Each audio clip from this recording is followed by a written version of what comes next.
background. Let's not start that again. We'll have that argument all over again. Oh, yeah, well, okay. So we're live, ladies and gentlemen, and everyone else. We're live here, and this is going to be a really epic, as they say, overused that word. I like to say mythic. It's going to be a mythic talk interview, recollection with DAmato, guy that was responsible for spreading JKD, Kali, slash Salat, dash Muay Thai, even from Chai States, and so many people don't even know that. I mean, I put an ad that ran in Black Belt magazine in 1985, and he had done other seminars before that. But nowadays, people can't even run a 3-hour seminar. They can't even do that. Back when I started doing seminars, the average was 3 days. It was 3 days. Some people ran 5 days, but it was really difficult. But 3 days was the norm. Now it's 3 hours in an afternoon. But Jay was running 3 weeks. 3 weeks. No, it's like insanity for any of these millennials to try to comprehend 3 weeks. You know, I mean, so the first couple of years, it was 6 weeks. Really? California, 6 weeks. Yeah. Okay. Yeah. What? 40 hours, you spent 40 hours with one instructor and you could have gone 6 weeks at the camp. It was 6 weeks long. Yeah. Yeah. Tell us about all that. I mean, give us the background, because I don't even know about that part. I don't know about that maybe. So tell us about your brainchild and I mean how you came up with it and what you did. I mean, because it's huge. It's huge. At that time, people wanted to train with different people, but not everybody could quit their job. Plus, if you wanted to go out to California and everything, you go out and you end up taking 1 or 2 classes a week. Well, you'd be there forever, wouldn't you? And you still didn't get that much information. But when you came to the summer camp, what we set it up is it was 5 days, 8 to 10 hours a day with one instructor. And not only that, you went to breakfast with your instructor, you went to lunch with your instructor, you had dinner with your instructor. And then in the evening, there was like 4 different instructors each week. And then in the evening, you switched instructors, and one instructor would teach everybody each night. So you still got, like, if Bill Wallace was there, you had Bill Wallace for 2 to 3 hours on Monday. If Francis Fong was there, then you'd have Francis Fong on Tuesday night. And then you'd have Wednesday, you'd have Dan. And on Thursday, you might have Paul Vunak. So it was a packed camp, but you spent 40 hours. But you know, when you go to class, there's different people there every week, isn't there? Yeah. When you went to this summer camp, you were there the Monday morning. Everybody started together.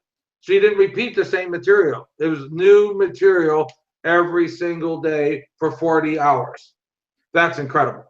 And then it's not just incredible. It's groundbreaking, and it needs to be. I mean, a tribute needs to be done to the work you did, because so many people now, like Ken and I have talked about, they're, I don't know, 25 generations into the JKD, Salat, Kali, all the other stuff. They all owe you, because you're really the one. I mean, I heard that Ted Lucy was the one who told Dan, we need to start doing seminars and doing seminars commercially, basically. But you're the one who really set up the model for them, because you started it in California. And how many, just the first question, how many people were going through the camps there when you had it in California? How many people were there? Some people came for all 6 weeks. People came from 14 countries is what we had the first year. Yeah. 14 countries, and we had several hundred people came through the camp. And but believe it or not, the biggest draw that year was Stephen Hayes. Stephen Hayes was ninjutsu. Yeah, well, what year was that? Because that was probably the ninja craze, wasn't it? That was the ninja craze. Yeah, or 82, I believe. Yeah, ninja craze. That's ninja craze. And then did you? It was gone. I've gone 80. Beginning of 80, because God, it was that far back. Yeah, I didn't even remember that. That's pretty. Yeah. And then you probably had Where were you when the Bala song craze? Were you in St. Louis at that time? Were you running classes in St. Louis? Well, I had Leo Gahi come to the summer camp too. Because Leo Gahi well, he taught the Bali song. He taught all the knife. But there were so many experiences. You remember what's his little knife? The little flip knife that everybody has today. What's the name of that knife? Oh, like I don't know. It's just a Knife. Yeah. What is it? No, what's a real popular knife? The karambit? The karambit? No, just the normal one there. It locks out, and you can. Everybody has it now. Here we go. Yeah. No. Okay. Yeah. What was this called? Spyderco. That's a Spyderco, right? That's a Spyderco. The guy who invented Spyderco came to the summer camp to meet Leo and Dan, and he brought the original ones to the summer camp. And he really? They were on the market. And he said, "What do you guys think of these knives?" So he came in and came just to see this and to meet these guys. And so I don't know where this guy came up with the idea, but it was a Spyderco. And he came and he showed us all these knives. I remember Leo and Dan, everybody playing with the knives. They'd never seen anything like it. And they all told him, "Here, move this here and move this over there." And he said, "Oh, those are great ideas." And he gave us all original knives that before they were ever on the market. He gave us all the prototypes. And then he took it out and he became the #1 knife maker in the world. The Spyderco. He sold the company and everything else, the Spyderco. But Bruce Lee's mother came down to the summer camp. Bruce Lee's she's the one who gave me permission to use that picture of Bruce Lee. And she came down, his wife came down, his son came down. They all came down. The mother loved what we were doing and everything else. And she used to come down. She came down 3 or 4 times to the summer camp for dinners, and we had her over as a guest of honor at their dinners. And she really liked it. And she goes, because this was a Bruce Lee tribute. This was the JKD people. And I had Bill Wallace and I had Stephen Hayes. A couple of people, they brought in people. But a lot of those people, once they saw Dan, they all switched over to Dan.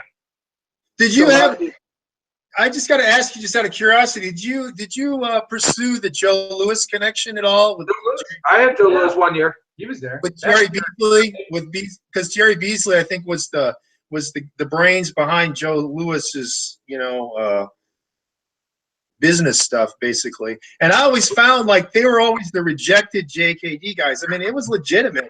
Joe Louis was legitimate, And what Beasley ended up doing was interesting and was seriously. In fact, Beasley's the first guy that gave me.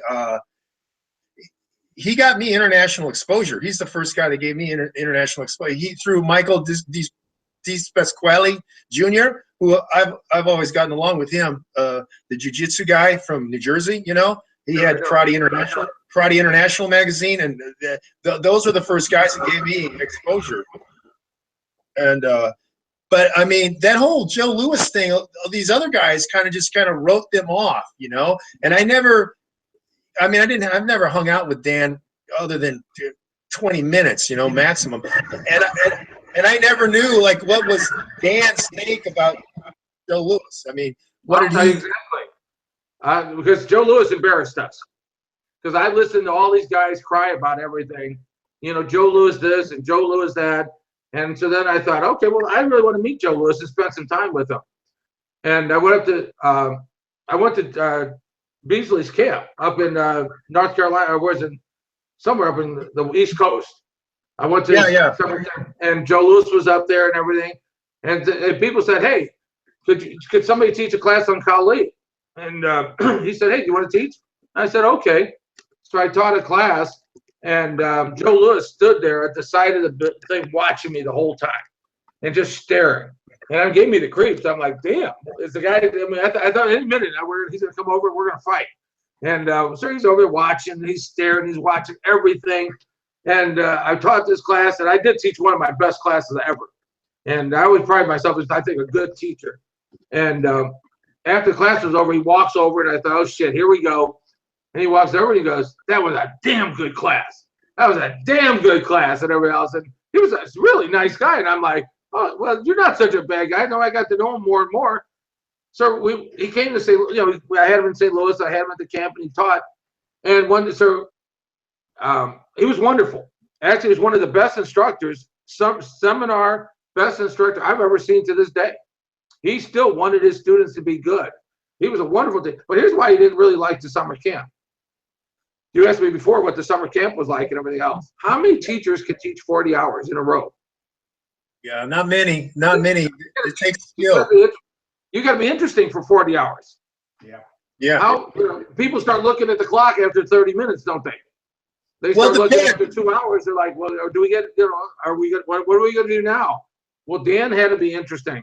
Everybody had to be interesting in order to keep the people and to do the camp. So let me tell you, they gave their best stuff at the summer camp. When you only teach for 3 hours a day, 2 hours a day, you don't have to teach your best stuff. But when you're there trying to entertain this group of people 8 hours a day for a week, by the end of the week, you're digging deep. And let me tell you, these guys came in and gave some stuff. They said, I gave more information this week than I've given out in 2 years. Dan used to say it was like going to school for 2 years. It's true. That's true. And did you tape any of that? Did you video any of that? Oh, lots of it. I had 3 cameras going. I had cameras I'd move from there. I kept this one. I got hours and hours and hours of tape of stuff. DVD, beta tapes, everything there. Lots of good stuff. Lots of boring stuff, but lots of good stuff. I asked that because I don't want it to be lost. Yeah. I've been trying to recover some of it, and I've got it all stored. I keep it in the best place I can get it to keep it as best I can. And so we need to look at that someday. Yeah. So we have to say, look, we can pull it all out. You need to bring it back out. I mean, because what I've done, the reason I got in contact with Ken, I've been doing this stuff for a long time. I mean, Ken and I both don't do the same thing we did, before, but I put out tapes in the mid-90s, or worked for a company that did, and they blew up. I mean, they were huge. They were the biggest sell, and it changed the self-defense market. And everybody was like, well, who's this Mike Sandlin? What is all this East St. Louis stuff? And they thought it was all fictional, And so I'm like, I'm just going to reconnect now with everybody and say, look, you guys, because once again, argument from ignorance. They think because they don't know, that means it didn't happen. So my thing is, like, all of these guys talk about, well, that's the move from this and that. Like, and Ken and I've talked to Ken about this. Is, look, I live in Southeast Asia. I've fought in Thailand. I've Cambodia and Laos, Burma, and the Philippines. And these guys saying, like I talked about before, Kali Salat, they don't get along in Philippines. Salat is Muslim. Salat is. And so you got these guys. So, but my point being, they got all these guys in the United States running around saying they're doing all these things, but they don't know anything. And they don't know anything about the history in the United States, which you are a huge part. I mean, they don't even recognize how much you've done. And it's good to hear that you got the tapes, because seriously, gold. I mean, that's some serious gold stuff. But okay, just because I thought of it a minute ago, and I don't want to lose it again because I'll start babbling about something else. But I remember that they back when I was there in St. Louis. I don't really see you guys very often. Like, I saw Ken and Stan a couple times, and I was over at your school just a couple times. But everyone was always saying, "Oh, Jay's into knives." That was all. That's what I heard back in the '80s. Jay's really into knives. He's the guy into knives. And just out of curiosity, what knives do you like the most? Like, what do you feel is good? I mean, for actual use, not like Bowie knives are great, but you're not going to carry around a 12-inch Bowie knife anywhere. For example, if you pick up a knife, you pick up a Tonto. The damn Tonto still goes to Tontos. Do you like Tontos? Yeah, cold steel. Hey, did you meet Lynn? You just had to pick up a knife, and I keep it right by my bed. I've got one by my bed. I got another one over here. I got 3 in the house. I've just had them, and I thought, which knife would I want right here to pick up? A Tonto. Yeah. And I love it. I mean, those with the car, they're made. They go through anything. They're made to go through the bone. Everything else is made to bounce off, but not a Tonto. It goes through the bone. That Lynn Thompson, that's his name. The cold steel. When he originally came out, he was huge because his ad was the Tonto through a car door. Remember that? Yeah. And the quality, everyone who knows knives, the quality was better back then. They were made in the United States, and then he went to Japan, and now he's not a knife maker. He's a knife middleman. But but I mean, he's got lots of stuff. and, you know, nothing personal against him or anything, but I like his ads because he demonstrates what the knives can do. Like cutting rope, cutting meat or whatever. I mean, looking at a knife on a table doesn't do much for me. You know what I'm saying? And that performance. See, I've gone a different way. I really don't want to talk about that stuff right here, right now, but everyone listening. But yeah, we really got to get together on some knife stuff because I got some things that you might want to see. There's been some knife evolution things that have happened in designs and stuff, and you know, that's the thing I don't like is you got a lot of people, especially in Filipino martial arts, who approach things thinking it's going to be a knife duel. No, it's going to be a knife ambush. You know, and if you think you're going to get your karambit out or your folder or even, you know, the wave ones now that grab your pocket and they flip out, you're going to be dead. I mean, well, you're going to be dying. You're not going to be dead yet, but you're going to be dying because you've been prison shanked about 9 times before you can get that knife out. You know, so there's a lot of things, and that's what I wanted to get to because, you know, Ken's always said, man, Jay's always been realistic. That was always the thing about Jay. So that's always the thing about Jay, because Ken, you know, I'm gonna give a little bad story about him. Here's my little knife. Okay, I want to show you my big knife. Wait a minute. Yeah. Well, Mike, I hope you're taking a shower with that, Ken, because you know. Here's my big knife. Okay, there's mine. All right. Yeah. Well, I can't wait to see you in the hospital with that. You're going to be carrying that in the hospital, in the library. You can't travel with that stuff. You know, you need things. You need skills for other things. That, you know, this is the problem. But what I was going to say was, Ken was always telling me. Ken was always telling me, man. He said, you know, Mike Sandlin's had so many fights. It's astronomical. He's like, but Jay's had a lot too. So maybe you could give us your background on what led you into this martial arts, this direction. I mean, you became an influential force in what was, you know, the last episode we were talking about back in the 80s. Really, JKD Kali was synonymous with the most realistic training. And then I think that the seminars, the people who trained the seminars went away and started training other people, ruined it because they didn't have any operational experience. They're the ones who watered it down because they didn't have any experience. And then they're teaching people, well, we do this. And, you know, it's like you're learning how to fly from a guy that never flew, who learned from another guy who never flew. I mean, it's, you know, insanity. But back in the 80s, I mean, at that time when you were running the seminars in St. Louis, for example, that was reality-based martial arts. I mean, what was the driving force that led you to do that? I mean, Chris, I'll tell you exactly what we used to tell people all the time. Seminars, if you went and watched Jimmy Connors play tennis, you know, Jimmy Connors was here in Illinois guy. Yeah, I know it. Okay. You don't go watch a tennis tournament to learn how to play tennis, do you?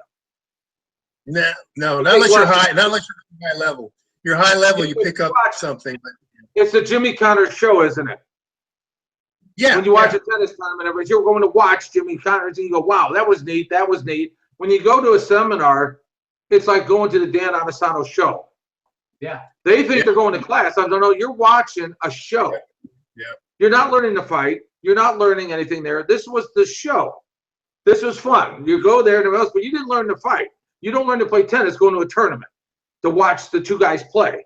It gives you an idea of what it's supposed to look like, but that's not the thing. Now you got to go take each part and take it apart. Now you got to take each thing and work and everything else. But people didn't understand that. They wanted to start after we're Dan's teaching after 30 years. I said, that's not where you start. You got to start way back here and go do the thousands of repetition that nobody wanted to do. Everybody wanted to do the fancy stuff, but they couldn't do this. I always said, can you stop a jab? No. Then there is no follow-up. You know, everybody in the stick would go block, and they go da da da da da da da. They have these wonderful follows. Hey, you just got hit in the head. There's no follow-up. You know, if the jab comes in and hits you in the head, there's no follow-up. But these guys would act like they didn't get hit, and then they would go do all show. I would do this and I would do this. I go, you just got knocked out. You just got knocked upside your head. There's no follow-up. Well, I still teach that way. I still think, no. So the reason for the knife always was, show me your knife and told me if the guy really understood fighting.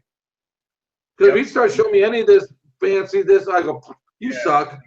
You suck. Well, that's it. That was my deciding factor real quick. You know, I'm so happy to talk to you guys because it's instead of just talking to myself, I get to hear the same things from you guys. You know, I mean, that's the whole thing. We're all from this. I mean, you guys all stayed there, but I mean, but we all have that same core mentality. And if it's not real, who gives a shit? You know what I'm saying? Like, and Mike used to say, you know, that's a really nice parry, but can you fight with it? And that's the same thing like we've talked about before with Ken and I said the Salat guys went insane with this pattern stuff. I'm going to come in this way. I'm going to do this. I'm going to step. Motion guy who's not fighting against you, but you're never going to pull it off in a real, you're never going to pull it off because I said, send me a video of you doing it against anybody. Never do it because it's not real. But what you're talking about, that was one of the things with stick fighting. All these people say, well, I'm going to do all this stuff. I've already broken your hand. That's the end of the fight. You're done. You're dead. Yep. Dead. And the thing with blades, you can't see everyone with unarmed, whether they teach it consciously, but most of them don't because their capacity to think is too low. But even no matter what, they're still absorbing something. They're counting on being able to absorb something. I'll absorb that and keep going. And there's been lots of professional fighters who absorb stuff and continue to fight. You know, that's part, if you're a professional fighter, you got to have that quality. You got to be able to absorb stuff. But you cannot absorb steel being thrust into you. That's the difference with blades. There is no damn absorbing a blade. You are not absorbing a blade. And, you know, and that's another thing when I see all these guys wanting to slash and stuff. Yeah, that's wonderful. But it's the damn stabbing that's going to kill you because you might be able to take a slash that's this long, you know. I'm not talking about hacking your head off with a sword. I'm talking with, you know, normal knife. You can take a slash like that, but you're not taking a stab that penetrates that deeply. You're dying. And I'm talking anywhere. You get stabbed in the stomach. You get stabbed in the anywhere in the lungs. You're dying from that. And it's just how long are you living before you die? That's the only question. So, yeah, we get all these guys, and I mean, I totally agree with you. So I understand too, man. I used to say the same thing about seminars. Seminars, for example, for medical people, it's not where you go through medical school. It's where you pick up some new technique. You pick up some new technology. You don't go through medical school by going to seminars. But that's what happened. I mean, like after you had your thrust of making everybody, oh, let's go to seminars. And then all these guys were just seminar trained. They would go to this seminar, that seminar, and they never were spending the hours like you're talking about one-on-one with a teacher. And they were, Dan, 1988, I think he made that switch, like, okay, these many hours, you get to be this, and that, or whatever. But all these guys came out, and they all were just after that certification to be assistant instructor so that they could start teaching. And then they just got watered down, and they never had that profound thing. And the same thing as a professional fighter, used to say the same thing to people. I said, oh yeah, you all want to be out there in the ring or the cage or whatever, but you don't want to put in the 2,000 hours sweating and sacrifice that no one else sees with no coverage.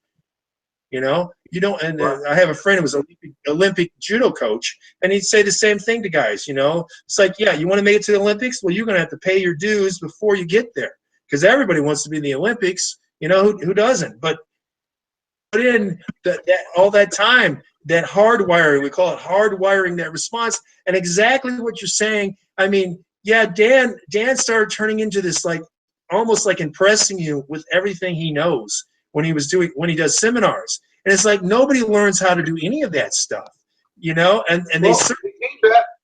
Chris, if he came back and did the same thing again he did the last time, nobody would bring him back. Well, I've always worked sequentially, and I always. We wanted him to come back and do the exact same thing, and then to look at what we're doing and see if we got it right. That's what we wanted, but that's not what he would do. He'd come back and goes, well, let's do something new. I go, was there something wrong with the last stuff we did? Was there something, why are we doing something new? Was this last stuff not right? Is this better than the last stuff? I was never found out what the hell was there, why are we learning another disarm? I got 1,800 of them. Do I need 1,801? And they're useless. You know, it's called the choice. It's called the choice reaction dilemma. And the same thing, you know, like a woman has 300 shoes. It takes her an hour to decide which one she's going to wear. She's got 2 pairs of shoes. It takes her seconds. You know what I'm saying? And this is exactly, I have pared down exactly what Bruce wanted everybody to do.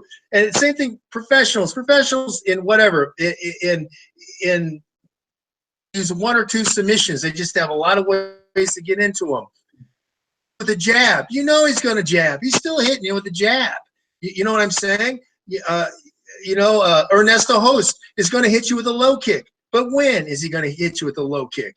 You know, it's just simple things done over and over and over, not a million things. And those are definitely, right there, Jay, that's when you can tell a guy who fought. Will teach people it's going to be a few things you're going to practice until I can wake you up in your sleep and you can do them. The guys who never fought are like, okay, here's an answer here. Now we're going to do this, and we're going to do this variation over here, and then we can do this. And then they like to have a lot of names, you know, especially if they're doing that. You're going to Bong Sao, Bill G, Jeet Tech, you know. Who gives a shit? You know what I'm saying? Name like that. What? I don't know any of the names. They're like, don't you know all those names? I'm like, no, never cared. I'm not. That's not what I'm teaching. It's not what you want to learn. You want to learn to fight. Don't worry about. I got too bad with this or that. Finally, I figured I need to have some kind of name to have a little bit more than do this or do that every time. Because today, well, didn't we do this or that yesterday? We did, but this is a different this or that. I got that from the Brazilians. That's all. Back to that. I mean, I have fewer names for things now than I ever had.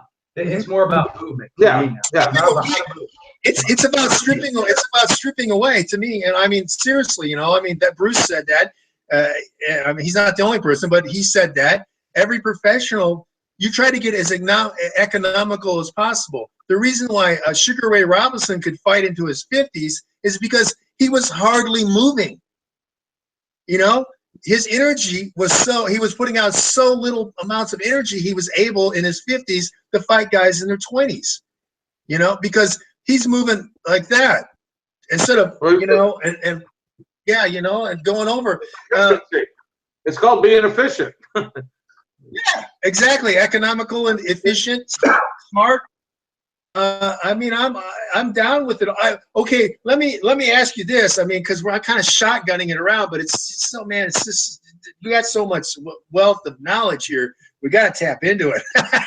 What have you found? What is your favorite? Like everybody, I try to ask Ken. Ken didn't give me an answer because I don't know. He likes jazz. That's why he didn't give me an answer.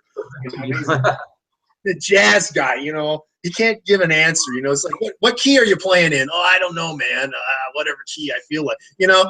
So my question here is, your favorite moves, or what would you what are you guaranteed going to do if you have a fight or whatever, you know, altercation, however you want to term it. So can I give you a little bit of philosophy? Is what you're saying? Yeah. A little philosophy to go with it. All right, let's just talk for a minute here. If you were coming in my school, we met and we were having a beer and everything else. This is a question I'd ask you without having a beer. I said, Christopher, what's harder, offense or defense? What? I'm what's offense. Harder, offense or defense? What's harder? Yeah. What's actually harder is offense, because I pretty much intercept everything nowadays. So. Okay. Kenny, what's harder, offense or defense? See, I think it depends on the situation. But general, and just in general. Generally, I think generally it's tougher to defend. Okay, I'm gonna ask Chris. I would ask everybody that question. Then I'd say, if I was to teach you how to use a baseball bat to go kick this guy's ass, how long would it take me? About 2 seconds. Okay, now I'm going to teach you to defend that baseball bat. How long is it going to take you? That's gonna take like 2 weeks. Well, I don't know if I could ever teach you. Yeah. I'm not guaranteeing you I could ever teach you to defend against a baseball bat because of this guy or that. Because if somebody good with a baseball bat, they're going to be hell on wheels. Yeah. So then I said to you, if I had to teach you how to use a knife, I'm going to show you how to. I'm going to teach you to use a knife. And everybody else, they say, well, that help. Grab him by the neck, take that son of a bitch, put that knife in his kidney, put that up in his collar, right in his. It doesn't take long, does it? But if I said, now I'm going to have you defend against a knife, how long is it going to take? Now we're talking. Actually, to tell you the truth, if you're talking unarmed, unarmed, that takes, and you have to have ability. And I'm talking, you got to have attributes. But yeah, I mean, give it. So I'm going to ask you, which one's harder now, offense or defense? Oh well, no, but for me, my offense and defense are kind of merged. If that makes any sense, you know what I'm saying? Okay. Like, I understand all that. In general, I'm saying is, defense takes a lifetime.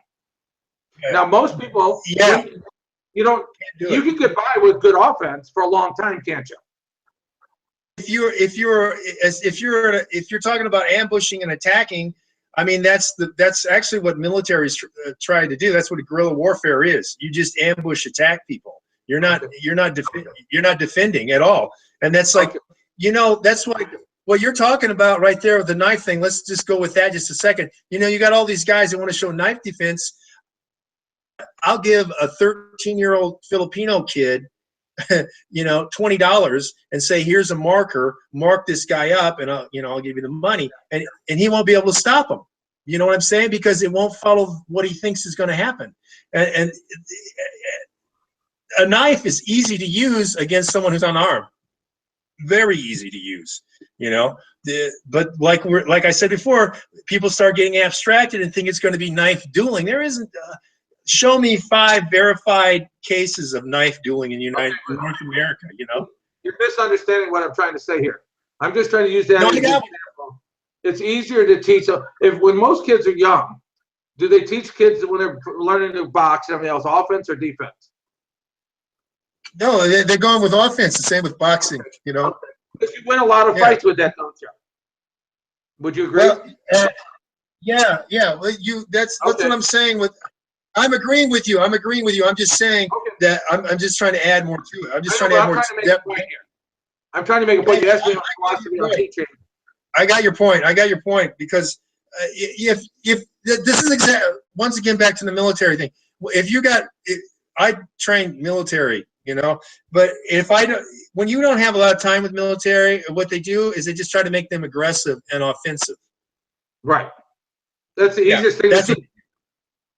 Well, and it's got the highest percentage of working, Now, of course, when you get to a higher level, that you might be rushing into a trap that way. So you kind of, But just on sheer numbers, you teach aggression. No, I don't. Okay, you do, but there's a reason I'm going here with this thing here, Chris. Let me just take this one step farther here. The average person, is he going to go out and attack people, or is he going to have to defend somebody? The average probably doesn't do anything. I mean, if you're talking about just average. The chances of him going out and beat somebody up are his chance of somebody attacking him and he's going to have to defend himself. Which one's greater for the average person? I think well, this is going to depend on where you live, but I'd say defense, where I live, So the reason I'm saying that is he's not an attacker. He's a what? A counter puncher. So everybody teaches people how to attack, but if you don't learn how to counter punch, because you're not going to attack someone. Most people come out, they better learn to be a counter puncher because he's going to attack me and I got to defend it. I don't want to go to jail. Yeah. I don't want to get there. They say, who threw the first punch? In general, most people, the punches start coming in, the guy has to defend it, and now he has to come back. My whole thing is based on teaching counter punching, teaching the guy how to react after the guy attacks him. You have to deal with his energy. And that's sort of what my whole school is. Everything we teach is, you hit me, I hit you back. Most people don't hit back. They go, what'd you hit me for? They're busy trying to figure out why this aggression is coming to them. What did I do to deserve this? Shut the hell up and start fighting. You know, most people know they're too busy trying to figure out where this attack is coming from. In the meantime, they're getting the shit beat out of them. You can't intellectualize it. That's well, what you're agreeing with me. Oh, I totally agree agreeing with you. with me. But eventually, when somebody has offense and you have offense, who has the better defense makes the difference. You don't need good defense until somebody comes along that has at least as good of offense or better than you. Also, now who has some kind of defense? That changes the whole fight. No, but it takes longer to you're defense. Yeah, well, no, we're agreeing on the. When I said intercepting, it's the same thing you're calling counterpunching. Oh, I know we are, but I'm just saying, when people do knife, they go to a knife seminar, and after a 3-day seminar, like a 6-hour seminar, they go, you know, I still can't defend against a knife. Well, of course not. Of course not. Who the hell told you that you were going to defend? So people go up and they say, well, this Kali doesn't work. I go, who the hell told you? They told you were going to defend against a knife after a 6-hour knife seminar? I mean, I don't even want to teach self-defense anymore because I'm thinking, are you fucking idiots? That somebody's telling you this crap? That, oh, they said, well, what is it that'll take the guy out? I go, I couldn't teach Ken how to take somebody out that easily. You know, I mean, I can teach you. It's hard as hell, isn't it? I go, give it everything you got and try to kill the guy, and you might hurt him. So don't worry about killing him. Try to kill him. You might actually get him. Yeah, actually, for me, it's easier to teach people how to kill somebody than it is to beat them up. Because they got no limitation. I got no limitations. Yeah, I got no limitation. One good shot, you might win the fight. You got to go back and listen. I did give you the answer to that question in one of our other talks. Which one? Go to. You said you never gave me the answer. I gave you the answer. No. I said you gave me the answer. I'm just saying. I said you get my answer was you answered the way I said about the jazz thing. My jazz analogy. No, I told you my go-to thing is eyes. I don't always hit in the eyes. I know that. But what I was saying was, but what I'm really saying is, it's like, because okay, as a professional fighter, everybody has certain things that they're looking for to land. You know, they're like we were talking about, like Ali, the jab. You know, he's looking to land the jab, and so people who fight a lot in reality also have something they're looking to do. You know, as like with Mike, I know he's looking to lop and do that swing blast. I mean, he's already hit you a couple times before that, but I know he's looking to do that. That's where I'm trying to go with that. Like, is there a technique that you're always going to throw, that you're always going to put in there? That was my question. You know, yes. That's where I'm. Same answer every time. Yeah. Well, because it's. But I don't always hit a guy in the eye. A lot of times I'll hit him just below the eye or just above the eye, and I still get the same reaction. Every time I've done this for real out there, the guy does the same damn thing, whether I hit him in the eye or not. He does this, and then it's over. Because then I hit him everywhere I want to at will. That's been my go-to thing forever, and it's worked for me since I started doing it. And if it's really rough, I will hit him in the eye, and I can do it accurately. Yeah. Well, quick. I just think the eyes are different than Ken. I'll just give you my it's this. Yeah. Sometimes I brush it. Now watch this one here. So if I go to hit you here, now block this one here. Oh yeah. Don't block it. Okay. Just see how the fingers go around? Yeah. These fingers go here, but 1, 2, 3, 4, and it goes around. It goes this way. Mine goes in. Flailing. And even they block it perfectly, my fingers goes around it. Yeah. Nobody blocks it. And the rest part is this one here. So when I go and like block it, then I'm in this one. So I go here. Nobody, but these fingers are flat, all 4. So you get 1, 2, 3, 4. No, I got 4 fingers going. Everybody goes with 1 level. I got 4 levels. So if I miss one, I get them above, in the middle, and below. It's one of them's going to hit. These things right here. Well, what I like about that. But I'm just saying, I teach a lot of things. I agree totally with Ken. But if you go directly to the eye, he blocks it. He's going to break your neck. You better make sure it works. Yeah. So I'm saying is, you go in this one, they go to this one. I never go for the first move. I teach these guys from the day they walk in. You just try to punch me, they block it all day long. But if you tap and go, use this one to get the next one. Yeah. If you're not doing that, at least, because I always said these guys are going to be bigger, stronger, faster, meaner, more everything. They got everything. Have friends with them. They're ready to go. You got nothing going for you if you don't have something.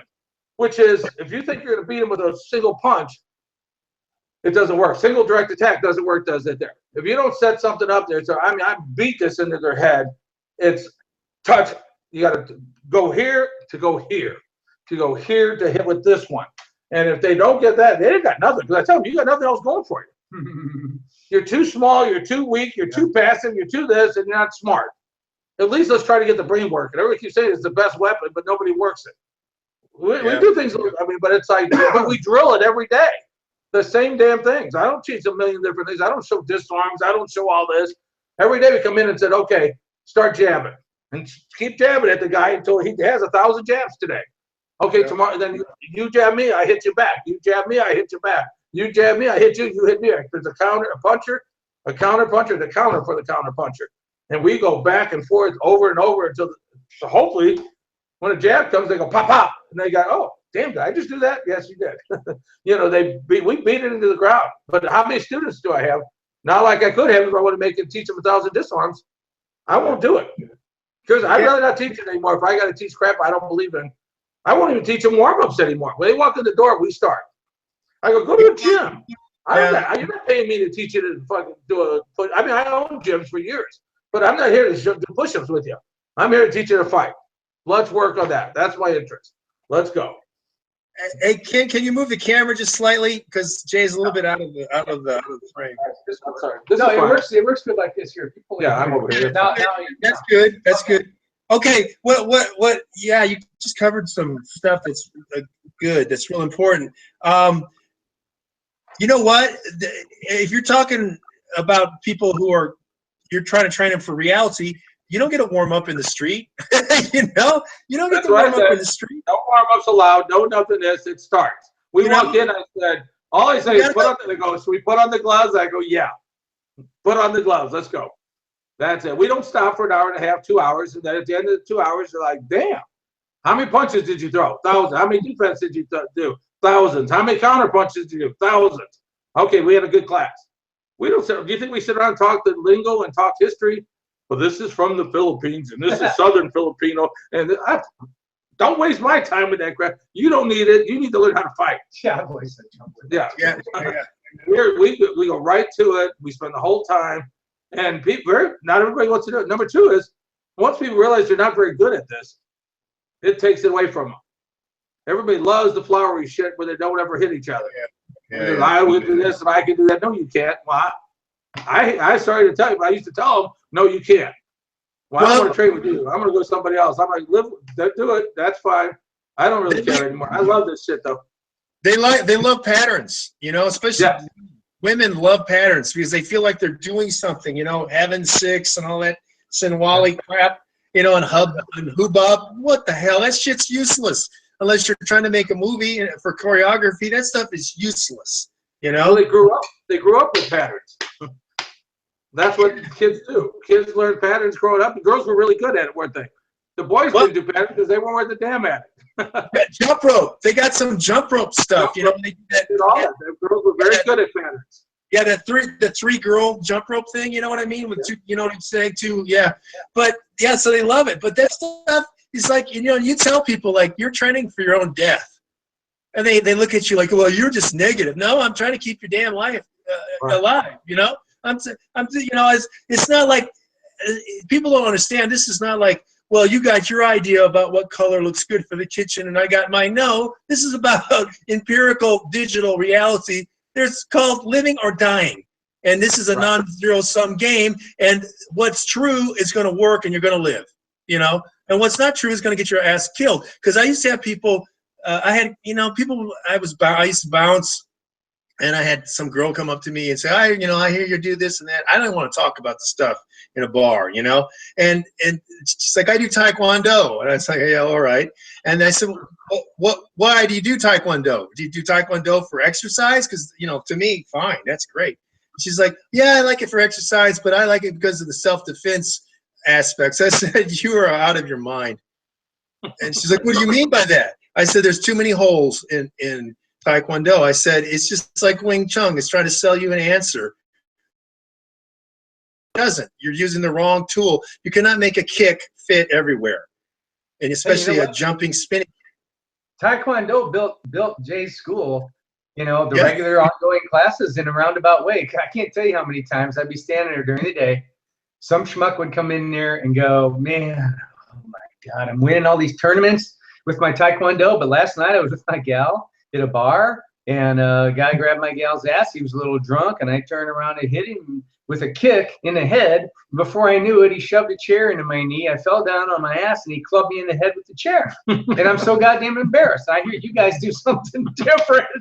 That used to happen weekly. You remember that shit? Oh, It yeah. was nonstop. But they come in, Jay'd be there, and they'd say, well, you know, I'm a and I've got this black belt or that black belt. And JJ's to get this smile on his face and go, yeah, show me. Then you just kind of hear, ugh, and the guy's on the fucking ground. My coup de grace was always the kneel on his head. I'd always be kneeling on his head. When he looked up, I'm like, I'm kneeling on his head.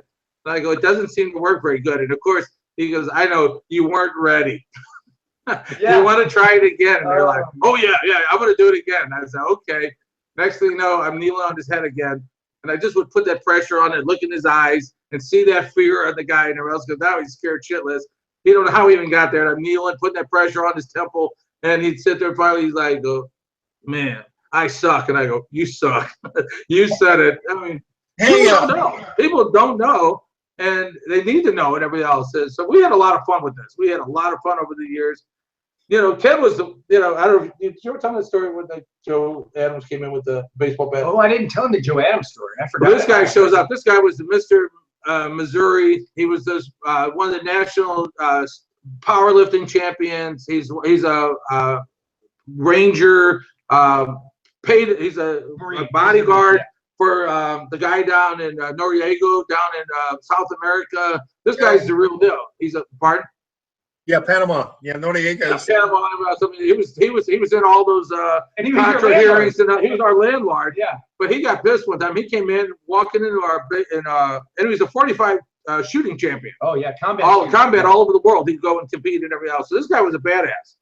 He was a little tiny guy, but he was a badass. The night before, I was teaching him and his son how to box.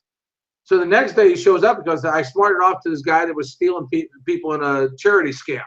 And they called me up and asked me for a donation. And I said, I wouldn't give to you guys. You're a scam. I hung up on him. Well, he showed up and I said, turns out he's their bodyguard for this scam.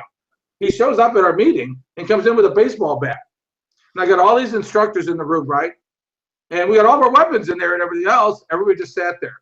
And he's like, you sons of bitches, I'm going to take you out. Who said that? And I said, well, I said it and everything else.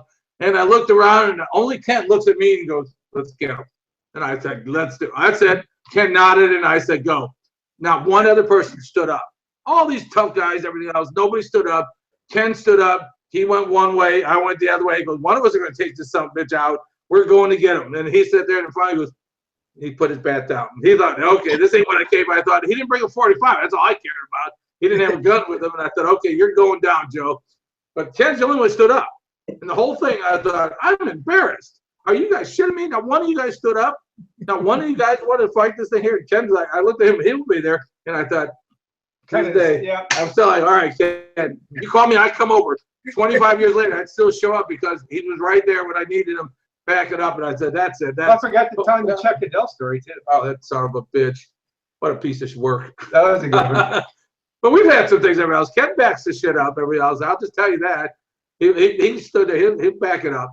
And that was really nice. But we had a lot of fun at the school. We did what we wanted. We said what we wanted. We believed in what we were doing and everything. But we were the seminar kings. And to this day, I still say is, you got to find an instructor that you like. You got to find a system that you like. You got to find a situation that you like. And if all you need is the Taekwondo guy on the street, you keep telling me how great he is, that's because you've never seen anyone else. I always thought the seminar circuit was so you get a chance to see, and you go, that's the guy. I met Leo and I said, that's the guy. Okay, I'm spending some time with Leo. I followed his ass all over the place. Leo Gahi. I thought he was. He's going off the deep end. He's going off the deep totally end. off the deep end. He's totally off the deep end. He's back in the Philippines, and you know he does a lot of weird stuff. Like he doesn't like his guys. He's all right. Let's just be honest. He's set up a money making empire, and when people don't pay him his fees, then he says you're no good.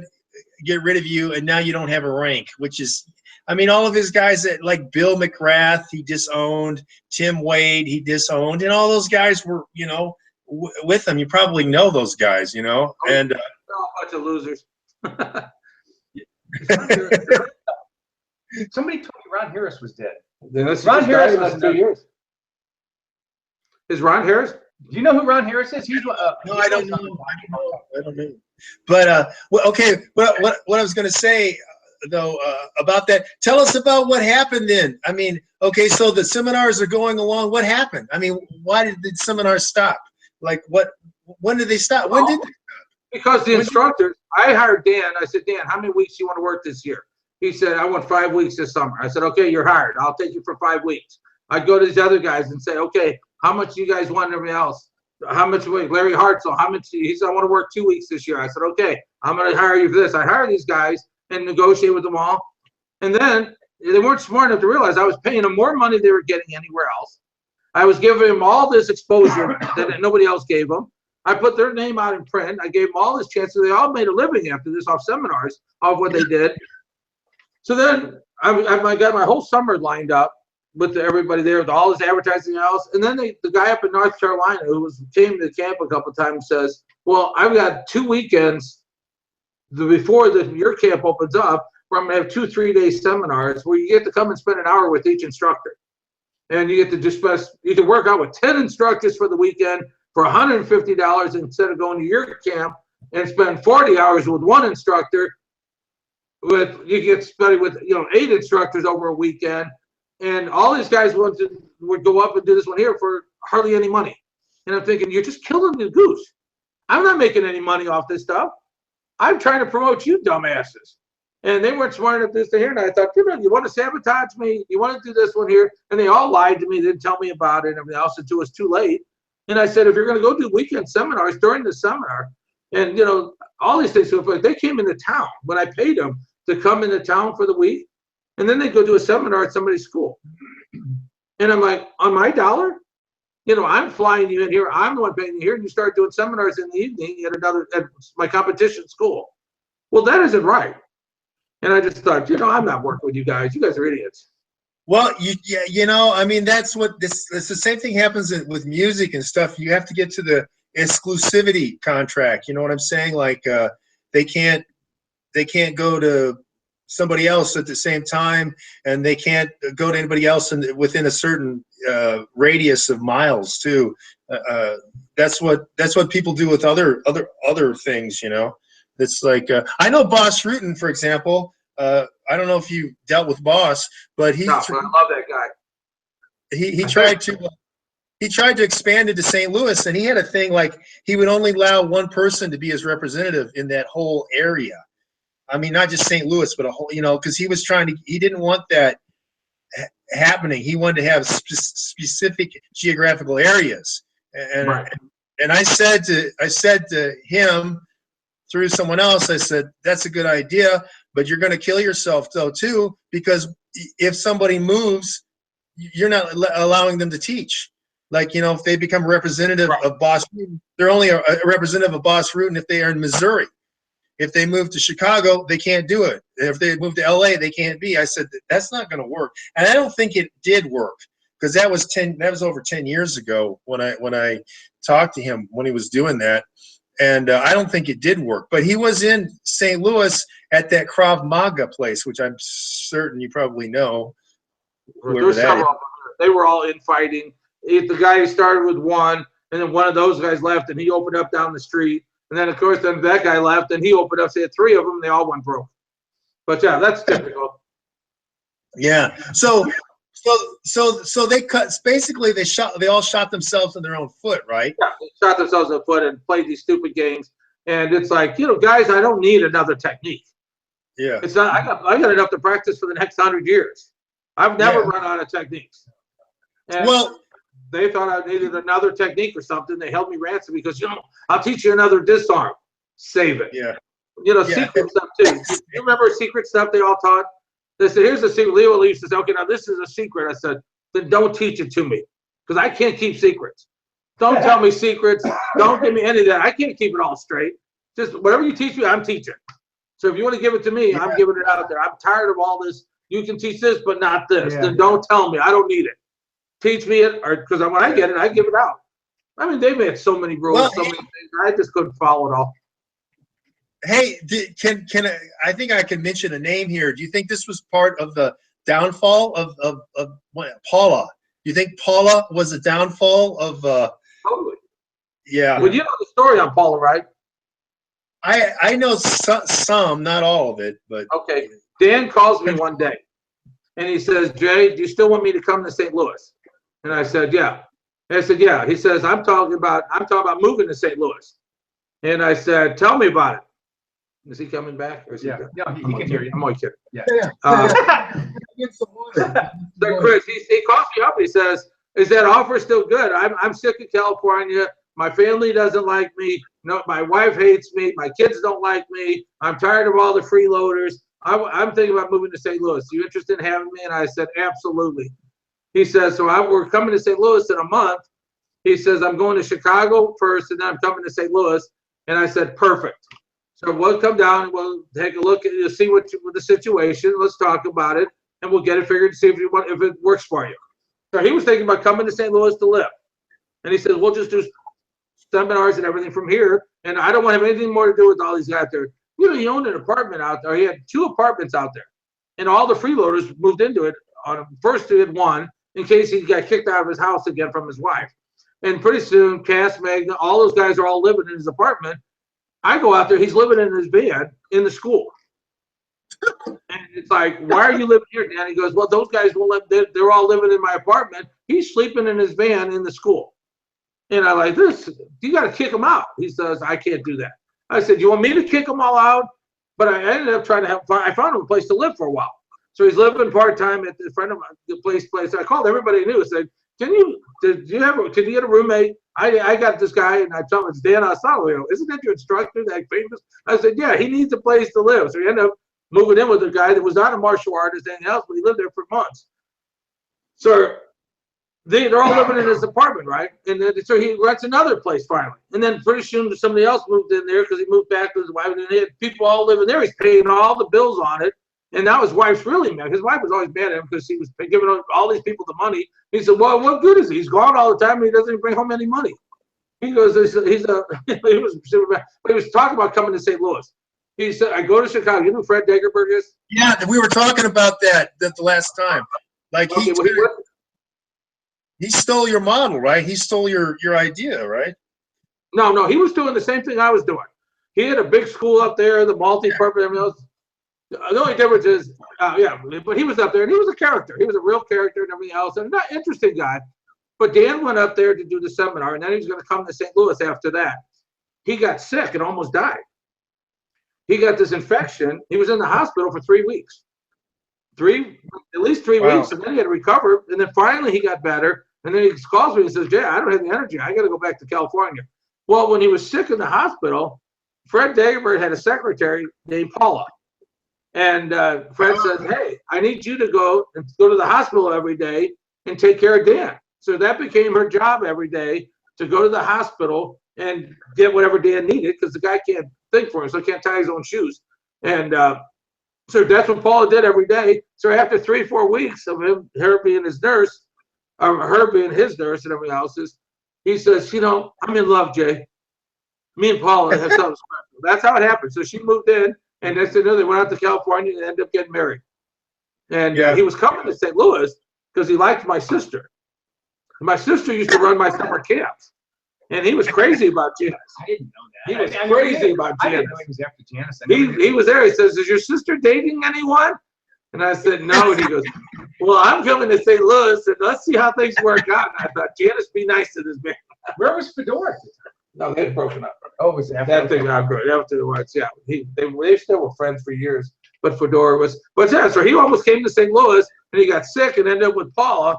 And after that, and she knew about St. Louis and my sister and everything else, and she wanted nothing more to do with me. I was, get the hell out of here. You're not part of us. And then, we always thought I would have thought Dan thought we were like really would think a lot of us. Dan's instructors became my instructors. I mean, I was studying with all the individual people, same ones he did. Yeah. Well, they turned around and said, "Well, you're not Dan's student, you're their student." Well, I know, but you don't want to teach me all Wing Chun. You don't want to teach me the systems of Sarada. You know, I brought Jimmy Tacosa out to get certified in Serrata. We brought Leo over, and I spent time with Leo to get the Bikini Tertia. I mean, I tried to learn that the seminar stuff, the whole system. We tried to do the Wing Chun, the Thai boxing. We had a good Thai boxing instructor, Ron Smith. We had this guy. We had a good Wing Chun guy, Jared Whitaco, and everything else. We had a wide variety, so we could really put this thing together and spend some time. Well, it's like, well, you're not Dan's student. You're only allowed to get it from Dan. Well, Dan gave it to us, his interpretation of everything. And let me tell you, it wasn't always close to what it was. His Serrata, well, yeah, and I gotta tell you something. Since we're going down this road a little bit, it's like everybody in the United States seems to think that FMA is what those Stockton Pinoys, that's the word for Filipinos in Philippines, what those Stockton Filipinos did, and it's not. Their names that they used, nobody uses those names in the Philippines, and a lot of that stuff that he was doing from La Costa and that stuff doesn't exist in the Philippines. You can't find it. And I mean, I have huge sources in the Philippines. I have one guy who knows everything. I mean, that's what he does. He's an anthropology professor. He knows everything about everything. And the terms that they use don't exist. And it's like, it's a very bizarre thing, because those people came to the United States via Hawaii prior to World War II, and stuff is still evolving in the Philippines. And even the name, nobody uses Kali. The only people who use Kali in the Philippines are Leo and people that Leo train. Those are the only ones who say Kali. Oh, yeah, it's our niece. It's always been our niece.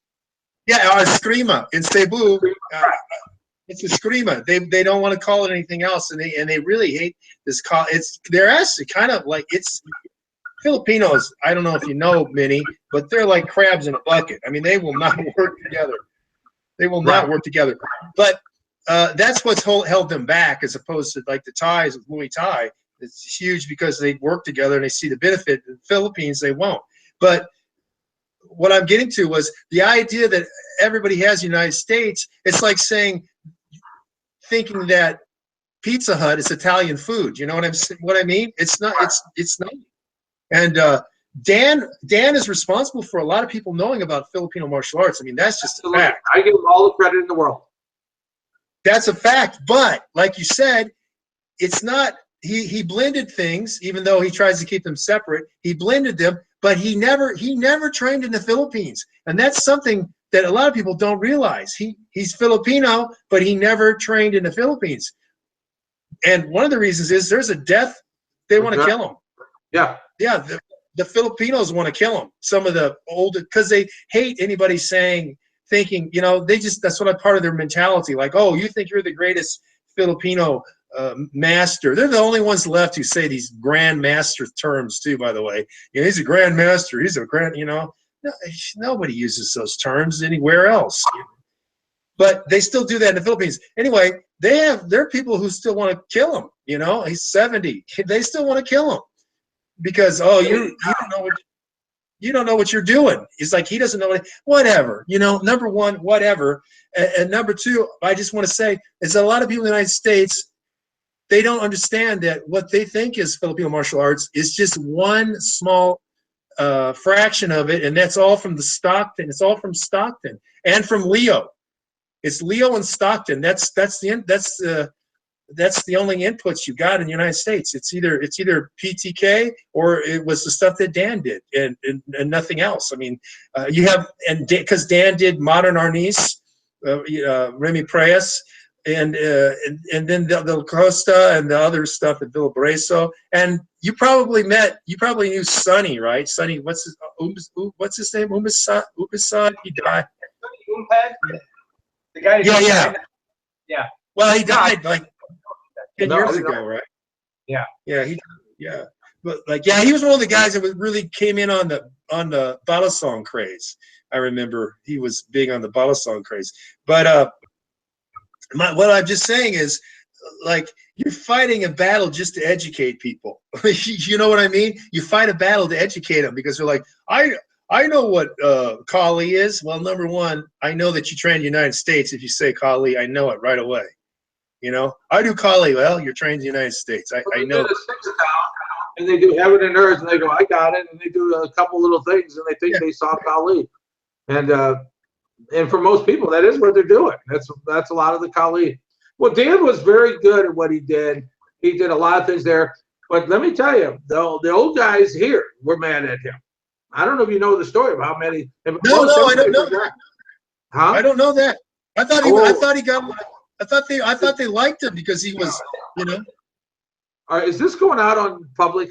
Yeah. I mean, you might. I'm not gonna tell you all the stories because I got way too much respect for Dan. They'll be misunderstood. Save some of them, but I mean, as public information, you could say some stuff. You know what I mean? Like, you know, I mean, you don't have to like. Nobody can keep all this straight. Nobody can keep all these systems straight. Nobody can learn a new system. Learn 4 different. You know, he's got this system he's teaching. Yeah. He's got this system he's just started learning. He's got this one. And this one he just got instructed in. So now he's going to start emphasizing this one. And then he's constantly. But you know, years ago, I was like one of the first people from out there, that group, to go up and start really studying with the Brazilian Jiu-Jitsu. And let me tell you, Dan was mad at me and everybody else. He goes, well, you're not coming and training with me like you used to. I said, when I'm out here, I'm over here at this Brazilian because I really want to get a hang on this thing. Well, I switched over from the Gracies over to the Machados almost immediately. I mean, the Machados were wonderful. It didn't take long before I look over. Then there's Dan doing a private on right next to me on the mat. And he's not telling anybody, but he was going in the mornings and he's over there. I'm out there for like the Gold Convention. Because I was living in St. Louis, but I'd go out there for a week or two, and then I'd come back, and I spent enough time out there at times. But sure enough, he's over there studying this. But they were mad at me because they're saying, well, you're not studying with us. You're not doing this. So, you know, it's like, guys, you don't have all the answers. You got a lot of them, and you got so much information. But we studied with all the different people there. We tried to do justice and everything else, but he tried to keep all these separate and try to work the different things. And it's impossible. You know, I've been at seminars where me and him were the partners at Leo's seminar. And he's like, Leo will say, okay, here's the stuff that what we're working on. He says, and then he come over and says, you know, you guys aren't doing this right. And he'd do it with me and he goes, you're doing it right. And he looked over and goes, Dan, you're not doing this right. And it's like, this is the way he does. I mean, it's his interpretation. It's similar, but it's not the drill. But he would see it his way. And it wasn't what the drill was. But he said, well, it's partly this. No, Dan, everything doesn't fit into a box. You know, he's learned so much. It was just incredible. But he kept it better straight than I ever could. So I didn't critique anybody. I couldn't have done what he did, keeping his craziness straight. I wouldn't even try. You know, right. I've always been on the if I see it and it works, I'll try it, and then if I can modify it to work better, I will. And if it doesn't work, I toss it. And that's why I don't. You know, just speaking about the Machados, I trained with Gene LaBelle, and I was lucky that he liked me. But he always liked the Machados. You know what I mean? He always liked the Machados. Yeah, you know. Real deal. And, yeah. Well, Gene is the real deal. I mean, you know that guy. He's as good as he's ever done. Everything I thought I had down, he would go, do this. And I go, oh my God, it's even better. No matter what I did, he had another little switch on it. I thought, damn, I thought for sure I had that perfect. And then he just continued, and it was like 50% better. He was amazing. I never had anybody. He could move around my body, around your body, which he liked to do because he likes inflicting pain. And he would take everything right to where it would break. He knew I mean, your finger, your neck, your nose, your ear, you know, anything he grabbed. And it didn't matter where he was on your body. He had something. I never met anybody. And I've known a lot of grapplers, and John Saylor is a high-level grappler who's a better teacher than Gene because he was an Olympic judo coach and that was part of his profession. But as a guy I've never seen anyone who knew so much. I mean, when he told Bruce, if I get hold of you, it's over. No kidding, because years later, if he got hold of you, it was over. You know what I mean? You weren't recovering because, Do you know his background, how he got so good? Yeah, no, I know because I hung out with him. I know his mother was a boxing promoter. He actually did some rounds with Sugar Ray Robinson. He was actually an okay boxer, and there's a guy who knows real dirty boxing. Right. Not that Danny Sullivan. A promoter. She ran a big Coliseum out there. Yeah. Where everything was held. Yeah. So the wrestlers were there, and he went with her all the time. And so he'd go in the back, and he says, I used to pay these wrestlers 25 cents a move to teach me a move. That's how I used to learn wrestling at that time. At wrestling, she paid them a quarter, 50 cents, or $1. And that was depending on the move. If it was a really good move that was hard, you paid $1. And the guy would teach you the move. If it was a quarter and everything else, he says, but since my mom ran this, he goes, he knew Luthez, he knew all the top guys. Well, that was the kid. He was a kid back there, and they liked his mom. So they all gave him this special attention. But all the boxing coaches came there for the boxing events. So he went to boxing, he went to wrestling, he went to all the different, everything there was, he was there for. So he got the best of everything with all this training. But he knew everybody, and he took advantage of it all. So he got the best. He met the best guys in the best situation where they felt obligated, because his mom was in charge. They tried to help him out and teach his anxious little kid, but he was a good student. And so he really had a great opportunity. He took advantage of every bit of that. Well, I like Gene LaBelle. Yeah, he was a national judo champion too. And before he got into catch can, he was a judo guy. And I mean, the whole story of Ed Stranglehold Lewis, which I know the whole. I'm not going to go through it right now, just because I don't want to sidetrack us too much. But I know the whole story with that, and how he thought he was going to beat the guy, and had just stretch him. That's what we call it catch. He stretched, he stretched Gene, and Gene, he said 3 days later when I could move again, I went to his house and threw water on him and said, "You're going to teach me. You're going to teach me," And Gene is a living legend.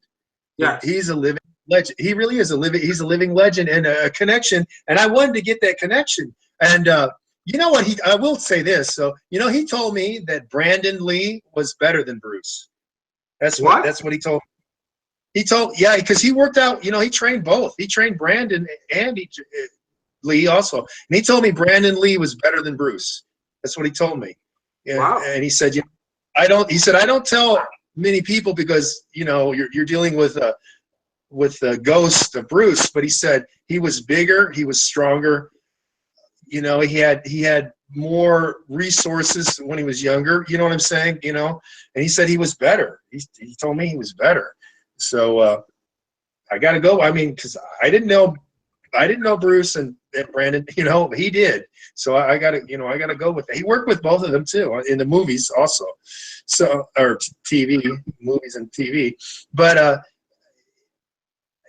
mean, the level of grappling that he has is unbelievable. And that's that quality, like people who've never met somebody like that, you can't really express it to somebody else, I mean, you can't express like what that is. And now, because he's older, they're going to say, well, it's like, yeah, you would have seen him when he was in his 20s, 30s, and 40s. The guy would have kicked everybody's ass. And he did do the first really MMA match when he fought Milo Savage on right. it's I think Salt Lake City actually, but so then after, so then these guys kind of backed out on you on the seminars, and they so what direction did you go after that? I mean, did you just say, okay, I'm just gonna do my own thing now, we're gonna run our own school, and we're not gonna really I mean, we still brought all these people in, but we did the seminars for 10 years. I mean, we did almost 10 years worth of those seminars every summer. And so it was a long time. I mean, we did them every summer for a long time.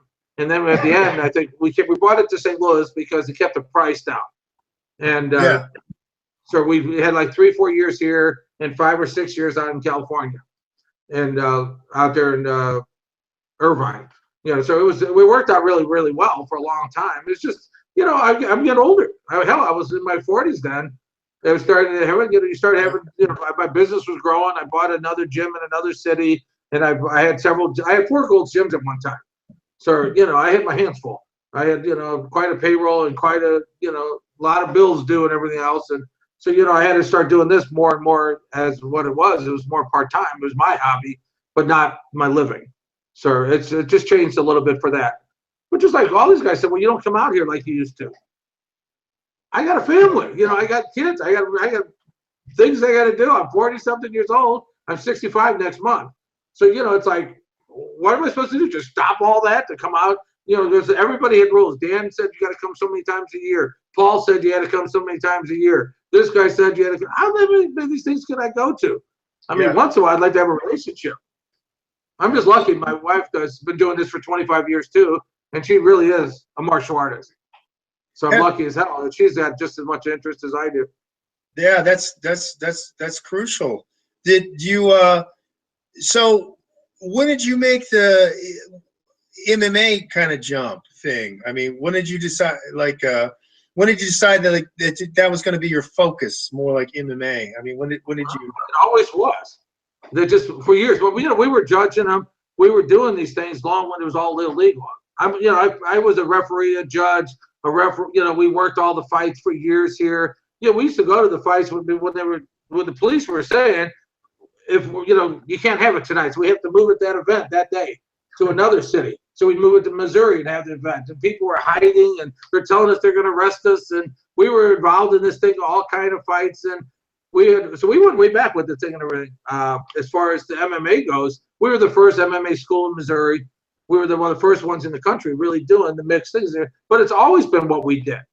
In our school, we had the ground fighting, we had the stand-up, we had the boxing, we had this. We didn't change much. So we were in pretty good shape as far as this when it started. We were like ready to go. Well, I was really when it was NHB, when it was NHB, right. no time limits and stuff, I was really interested in that. I was contracted to fight in one of the early UFCs, and Art Davies played a bunch of games, and things got switched. And I was training with at Kenny Monday, the gold medalist freestyle wrestler's gym at the time. But when it was NHB, I was really intrigued. You know what I mean? I was really intrigued because that was really going into the deep water. Because then that was really, with headbutts on the ground and stuff, that was really close to the real thing, And so I was really intrigued with that. When you're so what I was going to say was, did you connect a lot with Eric Paulson during that period of time? Because that guy is a funny guy. I mean, because he was one of the few JKD guys who said, I really want to fight, you know what I'm saying? I mean, he was kind of nutso. And he was in Japan at the time when I was he came later, and he was on another, I had switched over to Paul Vunak's group more than anyone at that time. Dance school is people are like, hey, you're trying to hit somebody too hard. I'd come in and I thought Dan wanted to see how you're doing, so you'd sure to like show off a little bit how your skills are going, and he'd say, hey, you're being a little rough, aren't you? Or you got to stop doing that. You're going to piss my people off, and they're going to quit. And I'm like, Dan, I'm not doing anything. Well, you hit a couple of guys. They were supposed to block it. We were doing a drill. It was tough. But Eric Paulson, I don't know where he was at that time. I never saw him at the schools. I never saw him at dance school and everyone else's. They were, he was at another. I don't know where he was at. So I never ran into Eric Paulson. He ended up teaching. Now see, okay, all the names of the different schools and stuff that Dan had, because he had the one thing, and then it was INosanto Academy, and they were at Huntington Beach, and then they were somewhere else. And I wasn't there, Marina Del Rey there most of the time for years and years. Marina Del Rey, and Redondo Beach. Yeah, Redondo Beach, and then they moved, and Torrance. It was actually Torrance. Yeah, Torrance, that's right. And he, so I mean, they switched, but that's when Eric came involved in that stuff. And Eric went off with when they got the Shudo guy involved, the Japanese guy, and he went off with that. But then Dan had him teaching, and I always considered him the opposite of Vunak. Like Eric was down to do fight, you know what I'm saying, and Paul was down to avoid. You know what I'm saying? Like if someone would say, hey, why don't you do this? Vunak was like more likely to avoid, and Eric's like, okay, yeah, I'll do it, you know? And I mean, because Eric got involved with the Dog Brothers, and Vunak, Right. you know, and I don't get along with really Mark Denny. I like Eric. I don't. But you don't get along with Mark either? No. He thought I was trying to always steal Paul from him, where he thought I wanted to be Paul's manager. And I'm like, Mark, I don't want to be Paul's manager. You're his babysitter. I'm not. I'm a friend of his. We went on vacation together. We went to Hawaii. We went all over the place. We had a lot of fun together. We trained together and everything else. I said, but I just come out here and I want to go home. I'm not his babysitter. I'm not any of that thing and everything else. I didn't want to be part of this thing here. I really liked Paul. We had a good time. But Mark Denny was his manager. Paul Denny, he was an ex-lawyer and everything. But he always thought that I was always, well, all these guys thought I was an Italian mafia, that I had connections, and they're all like, you know, they must know very many Italians, I guess, because they were sure that I was always trying to had another way of looking. Somewhere I was going to get money out of this whole deal. And I always thought, this is a loser for me. You know, this thing's never made me any money. I just love doing it. But Paul Vunak and Mark Denny, but you know, Mark, even that Dog Brothers things, I guess I'm not impressed with the Dog Brothers. And everything else. Now, let me just tell you a story there. Eric was the top guy from under Leo. Eric. We had our summer camp out in California, right, in Irvine. And we went up to Dan's school to teach us, and Leo was going to do a seminar up there. And he brought Eric with him, and he brought the guy from New York, not McGrath. Pardon? Bill McGrath? No, another Tug. They both had PhDs. They're two really smart, big, strong guys and everything else, and they were the workout partners. But we went up to Dan's school, and I thought, well, this ought to be interesting and everything else. So they put on a demonstration with those big helmets, and they showed this, and I mean, they went after it. So then Leo says, he says, okay, and here's what Leo says to the whole group. There's like 100 guys there, right? He goes, okay, you JKD, he says, you like JKD guys, who's going to get up and challenge and fight my guy? Nobody says a word. He looks at him and he says, what are you JKD guys, all a bunch of pussies? And they all just sat there, put their head down. And he goes, not one of you guys are going to get up and defend your school. He said, not one guy will get up and fight with these guys. And I said, I'm a visitor. I'm thinking, well, I'll defend this, but I'm not part of the school. And I'm thinking, are you getting not one guy stood up to defend the school? And they were just doing a stick fighting thing. And they were every single guy sat there.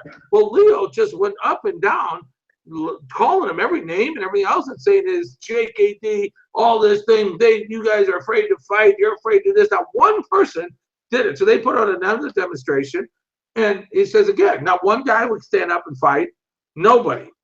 Mark Denny, nobody would stop everybody else. And I thought, well, this is great, because when we came out there, I'm trying to be friends with everybody, right? Because I'm running the summer camp. But everybody was mad about the summer camp. I'm pissed. I stepped on everybody's thing here. Do you know who Richard Bustillo is? Yeah. I don't know him personally, but yeah, I know who he is. Yeah. Okay. When I went to meet Dan the first time, I went in there and I said, Dan, I'm going to open this summer camp. So Dan says to me, he says, you need to talk to Richard Bustillo. Well, Dan didn't know how to say no to anyone. Richard Bustillo didn't know how to say yes to anyone. Rich, you walk in to talk to Richard. So I walk in there. Richard says, no. I said, he says, no. He says, no, I don't like it. No, he's not going to do that. So I'd have to leave, and he said, well, you know, do you have a contract? Do you have this to see? So I'd have to go I jumped to one hoop after another, and I finally started sneaking around Richard until I got to know Dan. And then finally Dan says, okay, I'll do it. And then Richard finally goes, what? You told me not to let you do it and everything else, but he agreed to do the thing. And this is terrible. I try to leave out certain things. Everyone else is. The week before the summer camp starts, right? I've got hired for 5 weeks. The whole camp is based around DAmato, right? Yeah. I call him up. I said, now, Dan, next week starts the camp. He goes, oh, yeah, I was going to call you. I don't think I'm going to be able to make it. What? I said, he said, well, I got a movie deal. He goes, I got a chance at this movie thing and everything else. He says, I don't think I'm going to be able to make it. I said, Dan, I built the whole thing around you. We've got a contract. You've got to be there. you know, I've been advertising for 3 months. There's people coming from all over the world to see you. They're coming to the summer camp. I rented the campus. I got this one here. He says, well, if this thing goes through the movie, I'm not going to be there. And I said, Dan, I don't know about no movie and everything else, but I'm expecting you to be there. I'll see you next Sunday. And he says, okay. He said, but this movie thing, I said, I will see you there next Sunday. Now remember, next Sunday came, I don't know, Dan's showing up. People are showing up from all over, and I'm thinking, I hope that bastard, I hope he shows up. I hope Sunday he comes down and he goes like this, the movie thing got postponed. And I thought, but he was going to stiff me just like that. I mean, this was, you know, nobody followed up on anything back then. If you got too legal, nobody would have signed it. If you got too much there, it was just, anything would have been enough to drop the whole deal. Because nobody, the only guy that really did things legal was Bill Wallace. Bill Wallace's manager was really all business. Everybody else was just a handshake and a different thing, and nobody had a lawyer. Nobody knew what they were signing. Nobody wanted to sign anything. They just sort of shake my hand and said, I'll be there. And I said, now here it is. I'll write it down. But nobody wanted to sign anything. But we just sort of did it the best we could. Or otherwise, nobody would have come. And but yeah, Dan was going to stiff me the week of the show, the week of the whole thing. You know, the thing is, that's probably an old martial arts mentality. You know what I'm saying? Like, nobody should be, it should be a hobby only or some stupidity. That's number one. And two, you know what though? All these people who run these Brazilian Jiu-Jitsu clinics, which is the majority of the clinics, seminar, because they're not even seminars anymore. They're clinics or workshops. 2 hours. What the hell are you going to do in 2 hours? Those guys are charging a fortune. Really, seriously, they're charging a fortune for 2 hours when there's a group of 80 people. You know, there's a group of 80 people. What are you going to do in 2 hours with 80 people?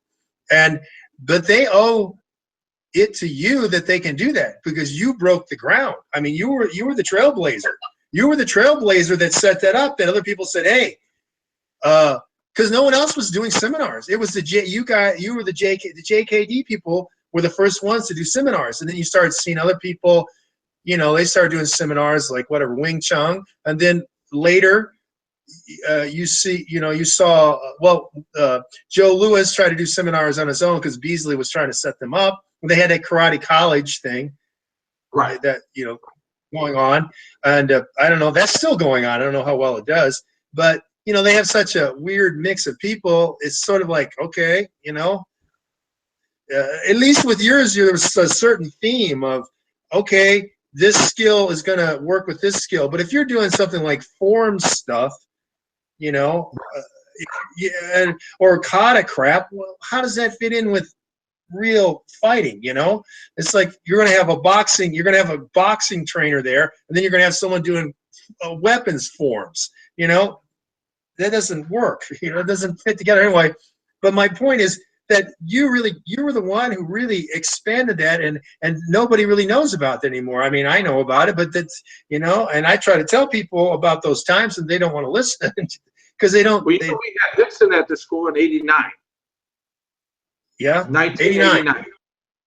Yeah. 4 years before the UFC started. We had Hickson at our school with 12 people for 3 days. Yeah, 12 people for 3 days. And only 12 people showed up for the seminar. 4 years later, obviously, you would have got 200. But at that time, we only got 12 people. That's how much things changed and everything else. But we were years before anyone else. Nobody had any interest in going to the ground. Nobody had any interest in doing any of this thing here. But Hickson was there. We've had Megaton at our school way back then. We had all these different people. But Hickson was obviously the biggest name we had, and nobody knew who he was. I called everybody to come to the seminar, and it's like, I'm done. You guys are nuts. Nobody appreciates anything. Everybody's a black belt. Nobody wants to come. Yeah, everyone's an expert, especially on YouTube now, because you can steal other people's DVDs and then have your friends say, "Yeah, I'm cool. He knows what he's talking about," and then and some of these guys say, "I'm an expert." They had 3 amateur fights or something. You know what I mean? And then you call them on it and say, how many fights have you had? How many times have you faced a knife?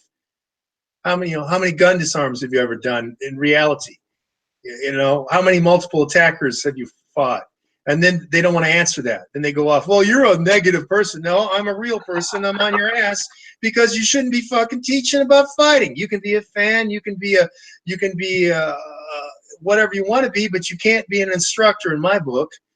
You know, you cannot be teaching people about how to live in mortal consequence fighting when you have never been in it. What the hell? You know, I mean, that's just, and that's like Ralph Nader. We're trying to protect people from these idiots who don't know. Well, you know, blah, and they steal other people's moves. I had people steal my stuff and then put it on their own stuff, and I'm like, what in the hell are you doing?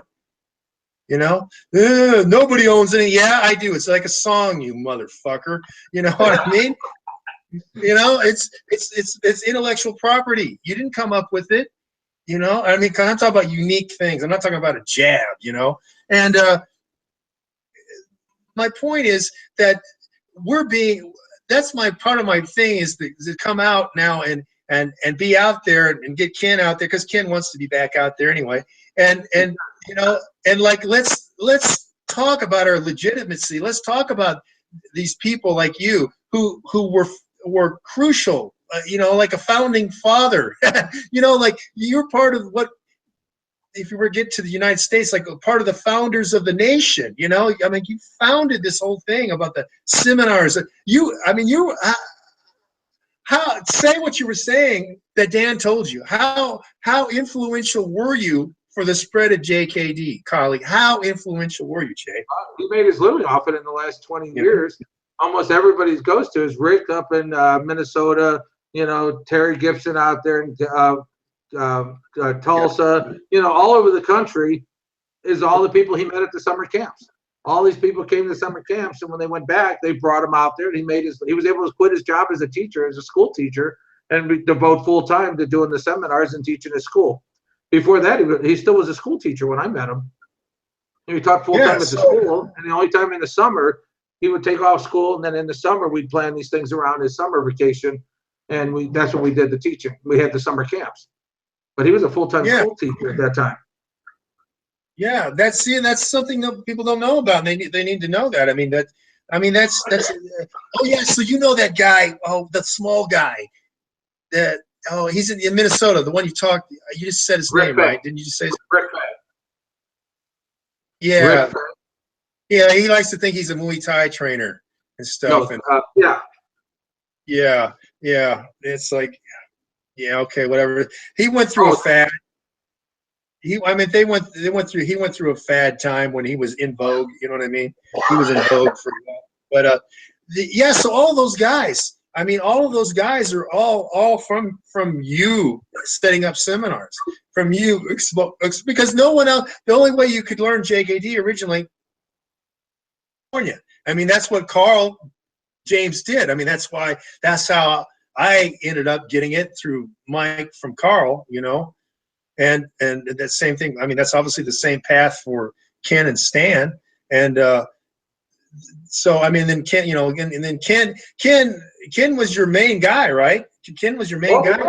We really had a nice thing at the school where we did, not only did people teach the classes, and we had Ron teach and everything else, and Jared and Ken and everybody else. We'd have instructor thing where we'd get together. How often?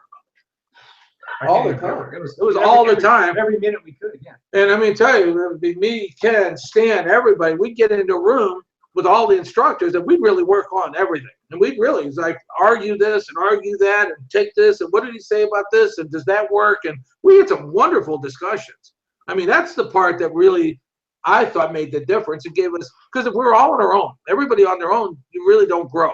It's only when you're getting together with somebody else that's also an instructor that's teaching, and everybody up there challenging each other and going, I don't think that works that way. I don't think that's right. But then we'd say, well, let's try it. And we'd all contribute, and we'd sit there and go over what was taught, and we'd argue it back and forth. And I mean, we had some heated discussions. This is the part of the school I remember. The part I remember that I loved was these things, this philosophical back and forth, and how do we do this, and does that really work? And we put on the gloves and we try this, and it was neat to see. I mean, it was a real experiment. We had a nice group that worked together. That then Ron Harris would come in and things, and it would throw it off. But we had some really nice times with but constant input, constantly bringing in somebody new, somebody else to the group and everything else. And so we were constantly growing. For me, it was the unique experience was I was the one guy that was there full time. Yeah. Because Jay was running his Gold's Gyms at the time. So I was there all day, every day. I would teach at least 30 hours a week, plus doing payroll and memberships and everything else. So what was cool for me is, so we had the part-time guys. You know, we had Jared with the Wing Chun, we had Ron in the Muay Thai, and we had Stan doing kind of basically what I was doing part-time. And then when Jay could come to town for a few days, he'd jump in. So then we'd all get together and have these crazy workouts. But then I was in a unique position because then I would insert stuff that I'd get from these guys that they'd come up with. It was something unique or that I liked better than what I was doing. And I tested on the guys in the classes. Yeah. And then we'd all get back together and I go, well, here's what I saw. It was an amazing time change. Because remember, this goes back far enough where the Chinese, you know, if you were doing Taekwondo, you didn't talk to the and the Wing Chun people didn't want to talk to this one. Nobody wanted to talk to. So we had this cohesiveness of thing going on, and it was pretty unique at the time. Nobody else, because a lot of people opened their own school, and that was the last you saw of them. You know, maybe they go to a seminar once again, but then they come out there where nobody challenged them on their thoughts, because what they said at their school goes. At our school, nothing went. Everybody argued everything. That's what I've said. It was allowed. And not only was it allowed, it was encouraged to say, that's bullshit. That ain't going to work. That's not right. This isn't it. We'd argue and we'd sit there and it's like, you had to back it up. You had to back it. But, you know, it really made us think. It made everybody that walked out of there a serious martial artist as far as this was not just a hobby. This was a lifestyle. This was something we all did. Yeah. And it was like, we argued everything. We talked about the parry. How do you make a parry work? Is this one here? And then we'd say the old guys did this and this guy did that, and we'd be working it until we thought, okay, I think we started to get it now. You know, then we'd work the counter this, and we just said, what works? We were really, it was good. It was an amazing time. This is funny though, you know, because of what Jay said, and we had this habit. Now you'll remember this as I say it. We had this, it was a bag room where we had the tie bags and all these bags. And a lot of times what we would do when Dan would come in and we'd be with him in the morning, there might be 4, 5, 6 of the instructors training with Dan for hours before the public would come in. And we had such a habit of doing what he's saying. I remember being in there one time and Dan's going through these ridiculous combinations of Jun Fan trapping things, and I'm like, what the hell do we even need to do this for? I can be hitting the guy, and the old thing like Mike used to talk about. I can just be hitting or grabbing the guy. What do I have to go through all this elaborate shit for? And I kind of realized I kind of was forgetting myself because we would argue like that. But now I'm saying this to Dan. Yeah. And Dan just kind of stood there staring at me like, he didn't know what to. I don't know if Jay remembers that. Yeah, I do remember. Well, he thought we were a little bit nuts. Yeah, he thought we were crazy. He thought we were a little nuts. So everybody else went. Dan said this. Yeah, everything was. Nobody challenged anything on it. And we challenged everything. Yeah, we'd come back and we said, well, what about this and what about that? He goes, well, he'd always say, is any questions? And then he'd look at me and goes, Jay, you always have questions. And I'd say, thank you. He understood. I had a million of them. And I'd start saying, and he's like, damn, you guys got a lot of questions. I said, everybody has questions, but nobody ever wants to ask them. And then it's like, I guarantee you, we all have questions. We'd start to think, oh, but pretty soon we're all asking, and we challenged them up and down the line. And he got used to it. He sort of didn't take it personal with us. Yeah. Because you guys are different. This is different when I come here. I knew nobody else did this. Yeah. But when I think of Dan and everybody else, remember you didn't spend any time with him. He had a video of all his old masters, all the old guys, John Lacoste and everything else. And when you do a seminar, he'd play this on a little film. And he'd show it on the thing, and he protected this like it was gold, right? So nobody else had this thing here. And one day he's showing it at the summer camp. Well, I took my camera that I was always filming, I just put it on the TV and I focused in on it, right? Well, I filmed what he was showing on the TV. Didn't think much of it, everything else. Then one day he's at my house, and he's sitting in the living room. He says, well, let's watch some of the videos. So he starts pulling out the videos, and we're looking, and we're watching him teaching and watching all these different ones, and he slips this one in, and I look at what it is, and I went, it's his secret tape. And he looked at it, and he goes, how did you get that? And I said, Dan, I just filmed the TV. And he goes, what? Because I had the thing, it was perfect. It looked like I took his copy and everything else. And he goes, nobody's supposed to have that and everything else. And I'm like, how the hell of all the hundreds of tapes, he picked that one. He picked it right out there, and he just looked at me. He goes, how did you get that? And I'm like, Dan, I'm sorry. I just took it, and I've never showed it then. I keep it here. Nobody else has a copy for years. We never let that out of the thing and everything else. I hid that one. But all these guys had copies of the tapes, and we shared information with everybody. I was about to tell you, when this came up earlier, I'm going to print out before you go my list of all the stuff I have, because there might be some stuff. Oh, I guarantee you, Ken had the whole line. That who Jerkoff may have stolen it, you may not have. Right. And I've told you this before, that I have a list on my computer that I want to give you. Ken's got, he took it. We all got, I was generous with everything. If I had it, I tried to share it. He was really I gave everything there, but I paid these guys to come in and to teach. We brought Jimmy Tacosa. You know who Jimmy Tacosa is? He was a top guy under Angel Cabales. He should have been the guy who took over the system. He was this top guy for years and years, and he gave it to his son at the end, and his son didn't even train. And that happens a lot, this kind of stuff and everything else. But Jimmy Tacosa, we brought him to St. Louis for a couple of years to get us all certified. Then we brought in other people in at different times until we got, so we constantly had this input. It almost got old. It got too much sometimes, but we kept doing it. And there was always somebody new coming in. Joe Louis was coming by. You were asking about Joe Louis before. When Joe Louis came in, we went out to dinner with him after this, one of the best seminars ever. But I've got a video of him. I'll share this if we get together. He comes in, he shows up at the school. And I'm all excited. This is the first time he's coming to my school here, not to the seminar and everything else. And he shows up, and he walks up, and I'm like, oh, okay. And he walks up and he goes, nice to meet you. He goes like this. I shake his hand, and he goes, do you have a Diet Coke and a couple aspirin? Or you have a Coke and a couple aspirin? Yeah. And he looks like he just got beat up. He looks like he's still drunk and on drugs. He was sleeping in the car, right? Well, I had picked him up. I had somebody pick him up, bring him to the school, and he walked in. He looked like this one here. And he goes, well, how long do we have to the seminar? He goes, about 30 minutes. He goes, okay. So he goes out to the car, and he passes out.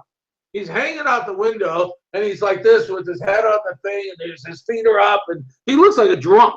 And he looks, and I think, oh, my God. Now, the funny part was I went and got the video camera. Yeah. So I'm videoing him sitting in the car looking like this derelict, and this fly is going in and out of his mouth.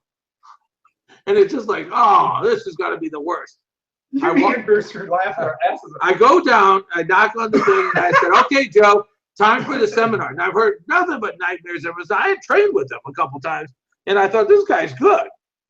I knock on the thing. He wakes up. He goes, what time is it? He goes, 10 o'clock. He goes, let's go. He walked upstairs and taught the finest seminar I've ever taken. In all the years of me taking seminars with everybody, Joe Louis taught the best one ever. And I'm like, holy shit. And all screwed up. And turned it off like a switch. Boom. Just turned it on, taught the thing. We had lunch, had this. He was never missed. Most people start late and everything else. When he says we're starting at 1 o'clock, at 1 o'clock, he walks up and goes, let's go. And I'm going to tell you, he didn't take bathroom breaks. He didn't take this. If he said 15 minutes, he meant 15 minutes. You were back on the floor and off he went. I'm like, damn, this guy's not a derelict. This guy's pretty good. So we went out to dinner that night. And we take him down to this little Italian restaurant. St. Louis is famous, obviously, for Italian restaurants. We took him to a really nice one. Well, the people in the restaurant recognized him. And they're all excited. They go, are you Joe Louis and everything else? And the people are all peeping out of the back and everything else. And he goes, yeah. And they go, oh, do you have a picture we could, you could sign and put up on the wall? And I thought, well, this is a treat for him. And he says, yeah, I got one. He signs it. And I said, you don't seem happy about it. He goes, and he looks at me and goes, that picture cost me $3. I never thought about it. That was $3 picture. He put it up and he goes, what are we getting out of this? Are we going to get dinner for free?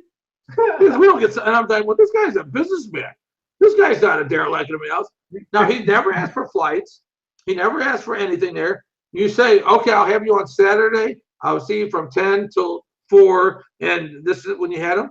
He'd get here on his own. He'd drive in, get his own hotel. He's the one who called you the week or two before he got here and said, is there any, you want to have a seminar? I'm going to be available on this date or that day or in the evening. You can have it.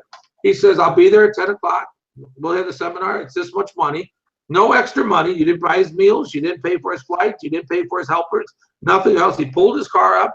He took the seminar. He got the thing, took it, left. He's on his own. Normally, you got to get him to the hotel, take him to the airport. You got to do this thing here. None of that with Joe. He moved on to the next thing. He drove down over to Kansas City now. And he has a seminar the next day in Kansas City. And he would do this one here. And I was like, but we went out to dinner that night. So we're up there, and I said, Joe, I said, whatever happened with this thing here with, that you didn't, he says, because, I always kept hearing bad things, that Dan didn't like him and Paul was mad at him. Paul Vunak always said, when I see him, I'm going to kick his ass. Yeah, right. And one day, Paul said that for years. One day I called up, I was at a seminar with Bill. Actually, I was with Joe Lewis at the, what do they call it, the martial arts college? At Karate College. Yeah, and so I'm at this thing with him, and I just took a seminar with Joe Lewis, and I called Paul up right then. I go, hey, Paul, you better stop that. If you get into a fight with Joe Lewis, he's kicking your fucking ass. He goes, really? And I said, I'm going to tell you right now. He goes, but I'll just take him to the ground. I said, Joe Lewis's ground is really good. He goes, that son of a bitch can wrestle? And I go, he can wrestle his ass off. I just got done working with him, and I'm good on the ground, and you aren't. You suck. He was studying with Hickson and everybody, but he was not good on the ground. He was okay, but never good. He never really got it. But let me tell you, Joe Lewis was good. He was good standing. He was good on the ground. He was good. I said, Joe Lewis will kick your ass. He goes, oh, I got to go back to doing this Brazilian jiu-jitsu again. I go, yes, you better. You got to. Joe will kick your. But we went out to dinner. And so we're talking. And Joe Lewis says, I know all those guys. He said, that's right. He says, you're part of that JKD thing, aren't you, with all those jerks? And I said, yeah. I said, what's the deal with that? And I was embarrassed because I'm thinking this guy didn't give the respect and everything else. He says, I was a world champion when I met Bruce Lee. He didn't make me the world champion.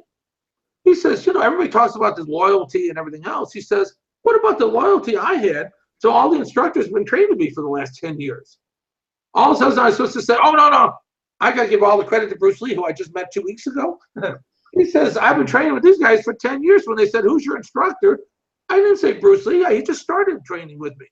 I just started training with Bruce Lee. He says, I give credit to my instructor that I had for 10 years. He says, that's who I'm loyal to. And he says, and after that, they're all like, well, you didn't give Bruce Lee credit. You didn't do this one here. He did some. He says, hey, I was the world champion. Bruce Lee was riding on my coattails. I wasn't riding on his. Bruce Lee wasn't the world champion. I was the world. I thought, damn, Joe. He says, I work out every damn day. I said, I've had a couple bad days. That's no question. He says, I've gone off the tangent. But he was a very normal guy. He trained hard, and he gave nothing but good respect for Bruce. He said nothing. He just says, but let me tell you, he was the toughest little guy I've ever fought in my life. He said, but I was 235 pounds. I was 6 foot. I was a solid muscle. I was a talent. I was a big, tough guy. And he was a little super tough guy. And let me tell you, it's hard. He says, yeah. He said, Bruce was fantastic. He said, but he was a very, very reasonable, very, very nice. Well, that's what that bullshit was all about. But these guys, none of those guys ever fought. And you're telling here, that's what Joe Lewis was saying. He goes, I fought everywhere in the world. And I got all these guys telling me that I don't do this and I don't do that. He said, I didn't see those guys fighting. I don't see one guy coming out of the JKD and everybody else says, so in some ways it was a rough deal to say you were JKD when nobody really backed it up. And everything here, when they do back it up, they get their asses kicked. You see them a couple times. I've never seen one guy win a fight. So it was embarrassing. It was tough some days. That's part of the thing with Eric. That's the important thing with Eric Paulson was that he actually was doing it, thing and doing it. What's going on here? I'm trying to. Sam got his mic on. Okay, you got him. I got it. Yeah. Got it. Yeah. I'll let Sam in here in a second. Did you also know then because Ron Balicki, who ended up marrying Dan's daughter, right. Sure. he fought a couple times. I know that. And I mean, I don't really know Ron. I tried to help Ron. People are pirating Ron's stuff all the time. And I put up and I mean he's doing the same thing like Dan. Whatever, nothing against him or anything. But I stood up and said, hey, quit trying to pirate Ron's stuff. These people trying to jump on me. I'm like, you thieves, you pirate millennial pieces of shit. You know what I mean? They're like, information should be free. I said, no, you should pay for information and your service job should be free, And I said, I hope Ron finds you and kicks your ass because I would, So I don't know if, Ron knows. At School too. Ron's out of the Dagerberg school. So the Is that right? Yeah, he married his daughter, and then obviously Paula married Dan. I'm thinking they hit a gold mine up there with Dagerbergs. Is what I always figured it. Well, I was going to say the only other JKD guys that I know that fought were Eric Paulson and then Ron Balicki. And I think Balicki was fighting because Eric got him fight. I think, I'm not certain. Can't quote me, but I think that because Eric was fighting in Japan a lot at the time, and that's where Ron ended up fighting. But I mean, I don't know Ron, and I've only seen Eric a few times. He's a funny guy. And I know a lot of the JKD guys don't like me because they said, "Oh, you're not really doing JKD." Yeah, I'm not. I'm doing what I've evolved. I'm doing my thing. Like we all walk differently. We all going to fight differently. Physics underneath are the same, but I'm going to do something differently. And I went around the world to learn from a bunch of people. And nationally, I fought 75 times on 3 continents. I think that has a little something to do with development beyond of just being theoretical. That's the guys that. Do you think that was the death of JKD as a big calling card? Is the fact that too many people were theoretical? Is that what let me tell you what Dan told me. Here's what Dan said one time when it was actually when we a couple of times I was lucky enough to spend time with him. We went out to dinner, just me and him. I'd go out there. I'd be in St. Louis and we'd spend time together. So I had some really good quality time with him where we got to know each other well enough, and we'd share it, we'd talk and everything. And I would ask a million questions. And one time I said to him, well, how different was it when you trained with Bruce Lee? And what was the difference? He says, well, Bruce always made a statement. He says at his school, he believed that you should do nothing but the jab for 2 years. And I said, well, what do you think of that then? He goes, nobody will join. That's all. He goes, that's the way you should do it. 2 years with the jab. How good do you think your jab would be? Well, you end up doing things, that much if you're seriously training. I mean, you got lots of repetition, lots of repetition. He didn't want to do it. He said nobody wants to do that. He never wanted to train people to fight. So he understood the difference. That's what I'm trying to say is he knew totally the difference. He goes, I wasn't training to fight. I love the technique. I love this. He said Bruce would have us doing a technique, and he's like doing this for an hour. Well, after about 20 minutes, he'd look up, and some of the people are gone from the class. They're outside smoking. Another 15 minutes, he says half the other people. Pretty soon, it's just Bruce up there doing it by himself. He goes, then they slowly come back in like, oh, shit, he's still doing the same technique. And they wait till he was done, and then they come back to class, and they start another one. And then they're doing the technique of this one he would do, and they do it over and over. And after about 20 minutes, he says half the people are like, I need a break. And Bruce would say, go on. And then they'd start slipping out the door, and then pretty soon it's just him, or sometimes one guy would go up there, work with him, do the technique, and then somebody else. But nobody else wanted to put the time in. But they all understood it. That's not what they were doing. They didn't have the focus. He needed to be that good. Well, let me ask you then. How was your? See, there's a guy that I only saw him at your. The only time I ever saw him was at your school when he was there to teach. That was Larry Hartzell. What was your take on Larry as far as what he did with? Did you think that he went more realistic than Dan and those other guys, or what? No, I don't think he was. They said Bruce had different people for different things. He says if he wanted to bang on somebody, well, Dan wasn't going to let you bang on him. He said that ain't what he did. But Larry Hartzell would let you bang on him. Yeah. So if you wanted to bang on somebody, he pressed Larry Hartzell up, and he thought, this is great, let's go. And, go ahead, do it again. I mean, Larry loved that. You hit me hard, I say, go ahead, hit the bag as hard as you can. And they did this. But Larry liked that. And so different people did this one here. I guarantee you, some of these other people didn't want to, they never took a hit in their life. And they, who's some of these other guys that play, all these guys. The Tackett's and all those guys. Yeah, all these. Well, Tim didn't train with Bruce Lee. He never met Bruce. Tim Tackett did. He came. He was only under Dan. I think he said he saw him one time or something at an event. Yeah, Poteet, all those guys, everyone else. So some of the guys wanted to bang. Some of the guys worked hard and everything else. Joe Louis worked hard. They were banging these different guys and everyone else. But half the other ones, that wasn't part of the deal. They were into technique. Yeah, And, Wong. Dan, Ted Wong. Yeah, Ted Ted Wong. Wong took many hard hits. He was about that big around and everything else. He'd break him in half. I know. And, you know. Did you ever, James DeMille, who said that he got screwed over by everybody when they just ignored the entire Seattle group? That's what he always said. You know, James. I know everything about James DeMille. Yeah. I know everything. I moved up there to do his instructor program, and it wasn't one. That's a whole other story. Oh, I can tell you everything about him. He sucked. He didn't know shit. Okay. He didn't know shit. All he had was, well, once again, I went to he said he was a big, strong upper body. He didn't have much else, but boy, he was a strong, big-chested Hawaiian guy. Boom, he could hit like a mule. And Bruce, he was the guy that he liked to demonstrate the 1-inch punch with and the 3-inch punch. He had it down pretty damn good. Outside that, he did this what he called the Wing Chun Do, and it was stupid. But it was because he was so strong up here that he'd overpower people. But it was not a good. It wasn't a system. It wasn't a fighting system. Bruce, I mean, Dan said he taught different people different things that worked for them because they didn't want to learn the whole system. They just sort of said, "Okay, you're good at this. Don't waste your time on that. You suck." And well, I knew DeMiles real well. I went up there. I was so mad, but that's how I met Dan. I went up there and I met. Who had the store up there? That grocery store. Taki Kimura. Taki Kimura. I'm up there to train with James DeMille, and nothing was going on. And we were there for months. But one of the guys from St. Louis had a school up there, so I'd go to his school and we trained at his school and everything else. But we're supposed to have this instructor 8 hours a day with James DeMille and just learn to be Wing Chun Do instructors because that was the only thing out there at the time. So I had my JKD book from Dan, right? Absorb what is useful.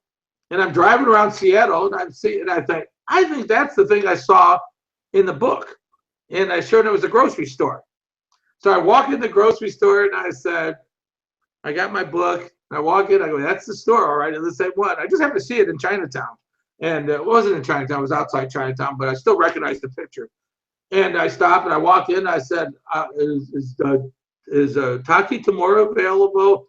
And the lady gets on the loudspeaker and goes, Taki, there's another one here.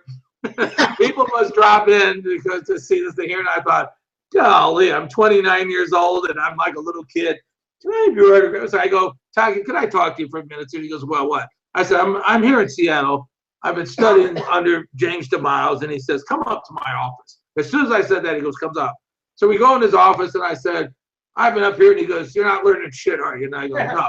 He goes, let me just tell you. He says, you need to go see Dan INosanto. And I said, well, I thought maybe I could train with you. And he says, I don't teach full-time. I don't teach. You want to do this full-time, go see Dan INosanto. And I said, but Dan, I'm right here right now. I'm living here. I moved up here. He goes, go see Dan INosanto. And I thought, everything I said, he says, go see Dan INosanto. He's the one teaching. That's where you want to go. And I thought, well, that's okay. I'm going to go see Dan INosanto. So I got on a plane. I flew down. A friend of mine was down in Los Angeles, and I went down to live down right in Redondo Beach down there. So I moved to I went down to Redondo Beach for the weekend, and I'm down there. And I thought, okay, I'm gonna go see Dan INosanto. Well, I look in the phone book. I look everywhere. I never could find him.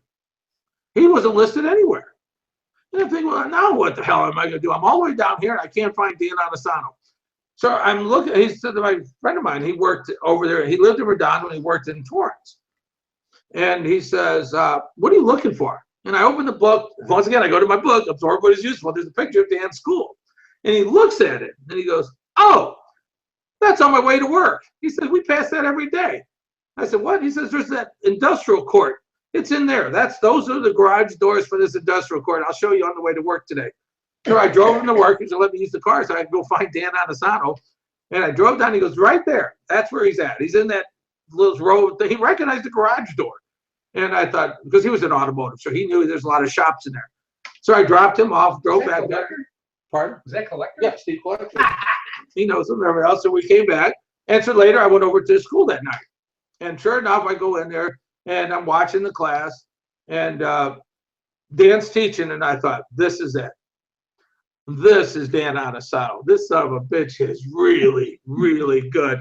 And I said, man, it's going to probably take me 3 years to learn all this.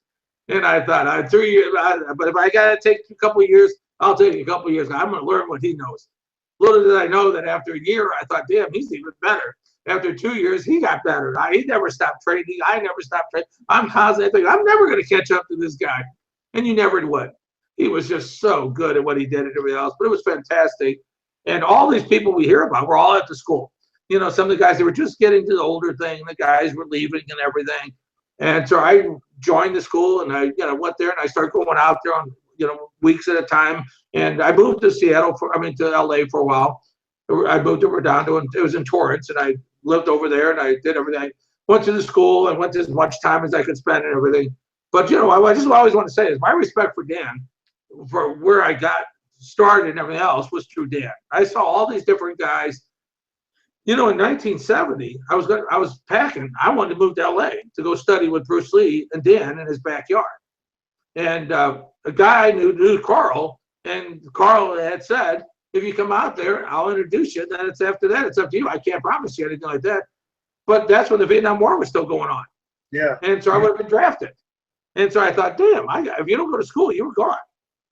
So you had to decide, if I'm going, I can't go out there. All the guys who were studying out there were all guys that had done their military training and were older then and were training with him. But I was 18 years old and ready to go. I graduated from high school in 70, and I'm held in LA. But I went out there and tried to find Bruce Lee and tried to find everything. When I graduated, I left a week later for LA. And obviously one of the main things is I got to find Bruce Lee. I got to find DAmato and everything else and see what's going on out here. But of course, you get out there, there was a party and everything else, and I couldn't find him. But I thought, I still, given the opportunity, I thought I'm moving out there. But then, they said, hey, you're going to get drafted. You better get back in school. So I had to get back by September. I had to get back in school, and then you had, things change. But I've always been, involved in this thing here. But Carl was my in place there. I only talked to Carl at that time one time. He says, come on out, I'll introduce you. Because I met somebody that was studying with him. And Sir Carl had influences everywhere. He probably never knew about it and everything else. But that's how I first heard about DAmato was from Carl also. So that goes back. Yeah. But I went and saw Dan, and this was 76, I guess, 77. And so after that, I became the fan, and I started spending the years and going back and forth and studying with him. But that's when I said to Dan, could I do a private lesson? And he says, I don't do private lessons. He says, you need to go see Paul Vunak. And he was all the way down in Long Beach. And that's how I met Paul. So I started studying with Dan and doing privates with Paul. And so that was okay at the time because I was still doing mainly up here. Then I'd drive down to Long Beach, take a couple hours with him, and then go back up in the evening. I'd take all my classes with Dan. So I had a chance to study with all these guys back then. Tim Tackett was out there. I did a summer with him, which was really good. He was a hell of a teacher. When did the Vunak INosanto fall? When was that? There really was never a falling out. There never was a falling out with the thing else is. Paul was always good terms with him, and Dan always said nothing but good things about Paul. Okay. Well, because I heard there was a, because they got their own organizations going, and yeah, we know, things happen with Vunak, like restraining orders that against it, he threatened his own people in his own organization and stuff, and house arrested and all that other stuff. But I heard, okay, this is just, I guess. During the time, I would do dinner with him, like me, Paul, and Dan. We'd all go out to eat, and it was fine. I never saw ever when there was a total breakdown of else's, but it came down to money. Paul had his seminars, Dan had his seminars. Don't take my seminars, and I'm not going to take yours. And they sort of helped each other. Paul didn't steal his, and he didn't take his. They both were doing seminars, some at the same places, but they didn't try to take from each other. As far as I know, they seem to get along pretty good. Well, then, because I don't mean to make it more than it is. It's just that there was a definite time when Dan, and then all of a sudden he's all on his own. He's on his own. He had no more time to drive up there. Of course, then all of a sudden he's out there, and it's like we don't anymore. He never did. Right. This is much later, but Cass Magda just went into the Salat thing and sort of just, and he was during your time period of when you guys were running seminars. That's when he was learning. He was learning during the time period you guys were running seminars. Right. But we used to bring Cass out to study with. Yeah. Cass was one of the guys we bring out because he gave us just private for the instructors. And then we do things else. But that way we could get more details and ask more questions. We like Cass. Yeah. We like Cass. Cass was a nice guy and everything else. And he was well, you also, I mean, because this guy was in Illinois, Scott Dobson. Scott Dobson was, I think, at the same time frame as Cass. Although Cass moved out to L.A., Scott didn't move out to L.A. He stayed in Illinois or whatever. But he was he was one of the guys that I met, and he was at SIU Carbondale, and he said that seminars. He said, but I got to get through school. I can't. If I keep going with these guys, I'm never going to graduate, you know? And that's kind of how he was kind of saying that's how Cass got involved, because Cass filled the spot that Scott was offered the spot as assistant, you know, assistant on seminars. And then he said, because he wouldn't do it, that Cass went for it. Let me just out of just another framework here, let me try to get Sam. Sam's a guy that just started, well, not just started, but he's training, and he's trained with me a couple times. He lives in New York. If I can turn his mic back on, and he is really came from a MMA background to this stuff, sort of opposite direction most people went. And I don't know what he's doing with a knife, but Sam, trying to make noise. I'm trying to turn you on. I'm trying to turn it back on. I don't know why it's not going on here. Why am I having a problem with the mute here? Present it. Yeah, I know. When you want to wrap it up, because I got to get going pretty soon. How much longer? It's enough. I would love to just try to meet him when he comes in town. Yeah, that would be fun.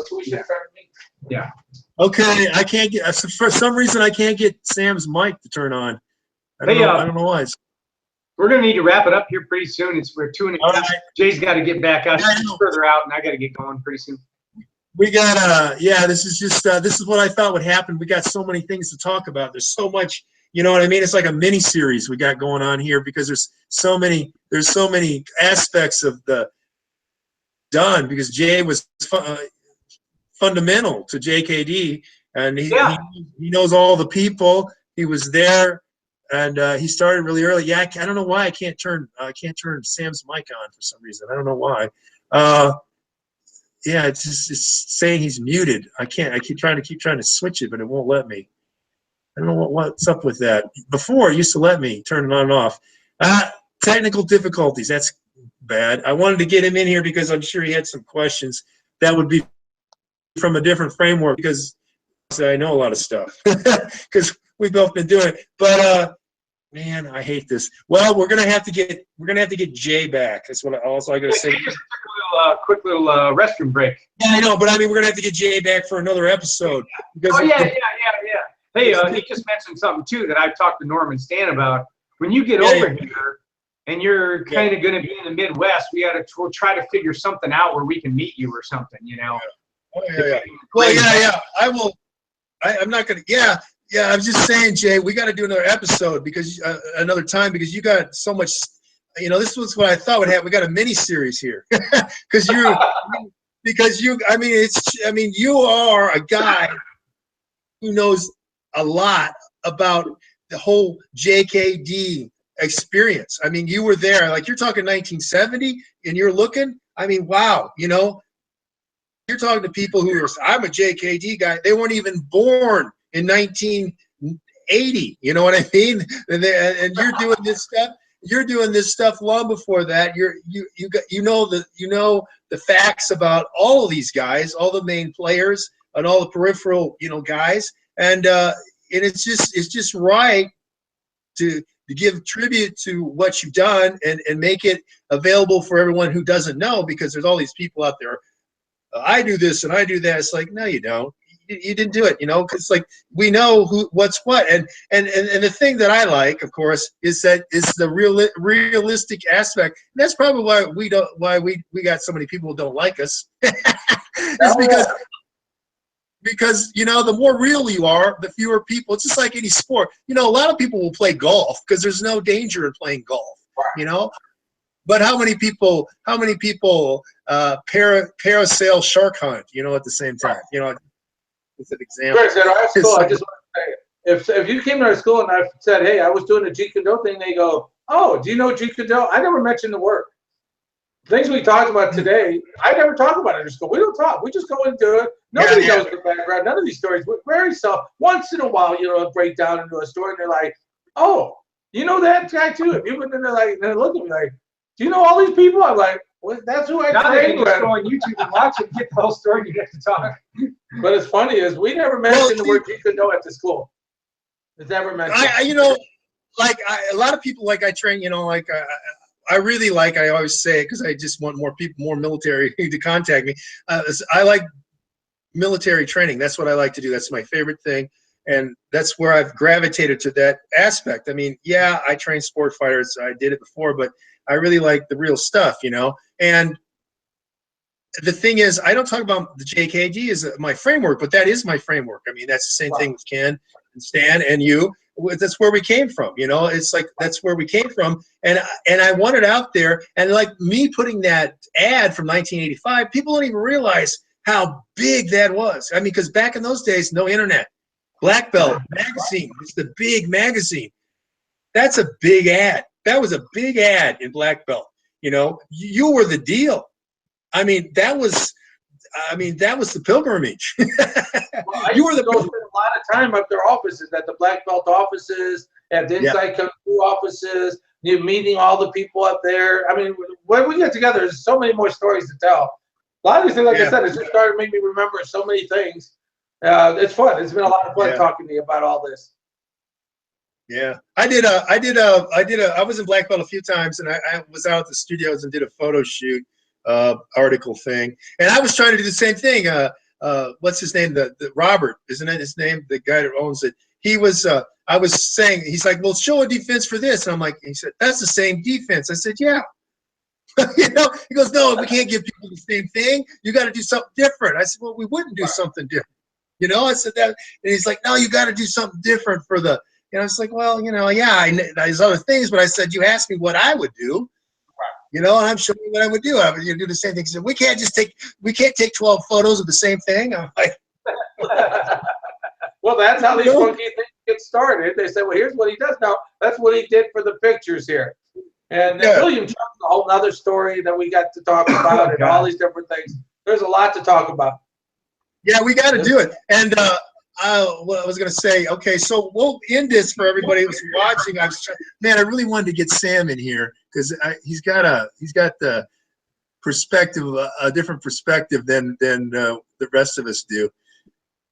Because he's got the new perspective. But I don't know why it won't let me turn his thing on. It won't let me turn his thing on. I don't know. No, it won't let me do it. I can't do it. So I'll go back to this. Go back. Anyway, so yeah, you know, like I said before, let's do some stuff that you should do. Like people have been listening on my website, www.fluentfighting.com. There, I'm going to be in the United States. People want to train, contact through that website. And I got to ask you, because we didn't get to this part, just a thing. Do you have a school still, Jay, or are you training people? What do you do? Okay, how do people get a hold of you? Like, how do people contact you? 314-348-4128.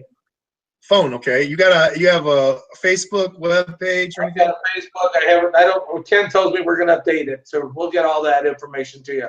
Okay. Well, you know, because what I'm trying to do, with Ken is like, you know, it's these people out here, like, okay, back in your day, my day, we had to sacrifice like bastards to learn this stuff. I gave up women, jobs. I slept on floors. I didn't sleep. I drove 5 days. You know what I mean? You did the same thing to learn this stuff, you know? But now these lucky bastards don't have to do that. I mean, they're getting the contact information from us right now. But the thing is, you guys are available, and you'd be an idiot not to take advantage of that. So that's what I'm saying. So I just want to try to help out there might be somebody out there who's a really in-depth, serious person who wants to learn. It's like, you know, I mean, Ken's got a few new people that, you know, Ken's trying to keep his group small, which is cool, you know, and he checks everybody out, and you know, what is your character like, which is cool. But he's getting, you know, I want him to get noticed again, because I mean, yeah, in the 80s everybody knew you guys, but now nobody knows, and it's like, I don't like that, because I don't like these fake charlatan pieces of shit millennial nobodies on YouTube who couldn't fight their way out of the bathroom. You know what I mean? They couldn't fight their way out of the damn bathroom if they had to, acting like experts. And, oh, well, I've got the answers. You don't have any damn answers. You know? You don't have jack shit, you know? And you've been there, done it, and you're foundational, like I said. So, you know, I just want people to do that. And by the way, you know, we're getting a larger and larger following every time we do one of these things, Ken. You know, I mean, that's what's happened. Yeah. Our last one, I got all a huge positive feedback, and I don't mean just from the YouTube, but from people sending me emails and stuff. And it's like, because we're covering, I mean, the stories that you started covering, Jay, I mean, this is stuff, man. I mean, this is stuff nobody knows about. And it's just like incredible. It's incredible information, incredible knowledge. So we got to do it again. And you got to kick Norm in the nuts, both of you guys again. You know, both. Jay, if you see Norm, kick him. I'll let Ken kick him in the nuts. I mean, he won't be. He won't be expecting it from Jay. You know what I mean? If Jay does it, Jay just. Yeah, I mean, Jay, I think maybe one time, a long time ago, with Mike, just once at the school. I think so. I think he did, and he doesn't realize he's been training with me again. Oh, okay. It's supposed to see Mike anyway, isn't it? Well, we're working on that. But yeah, I just told him. The thing is, we're trying to do an intervention for him, you know, against his own hermit will, because he's, you know, his own worst enemy is what he is. So yeah, we got to drag him out. And Norm, I really like Norm. I gotta do something to him in person. You know, I don't know what. I gotta think of something. I keep giving the nuts last Saturday for you. He's gonna expect it. He's gonna expect it. I gotta. You know what I did one time here in Thailand? I paid this Thai kid, this guy that I know. He was walking. We were outside. It was this bar area. It's big out. It was not big, but it's an outdoor thing. And I paid this Thai kid, who's about 10 years old. I paid this kid a little bit of money to go up and smack my friend in the balls. he just went over there and whack, and he's like, "Oh!" He dropped down. You know what I mean? And I told him to do it again. He whacked him again. He's like, "Oh!" And anyway, and he tried. Then he tried to pay the kid to double cross me, you know, to go whack me, but he wouldn't do it. The kid wouldn't do it. Which was, I thought that was the real thing. But I mean, that, you know, that's the beautiful thing. That's what I need to do. I need to find some kid. I need to find some kid to whack Norm. That's what I need to do. I need to find some kid to whack Norm. You won't be expecting it. It's been fun. I'm glad we had the chance to do this. Yeah. So I'm gonna take us off air. Hang on, because I'm just gonna take us off air. But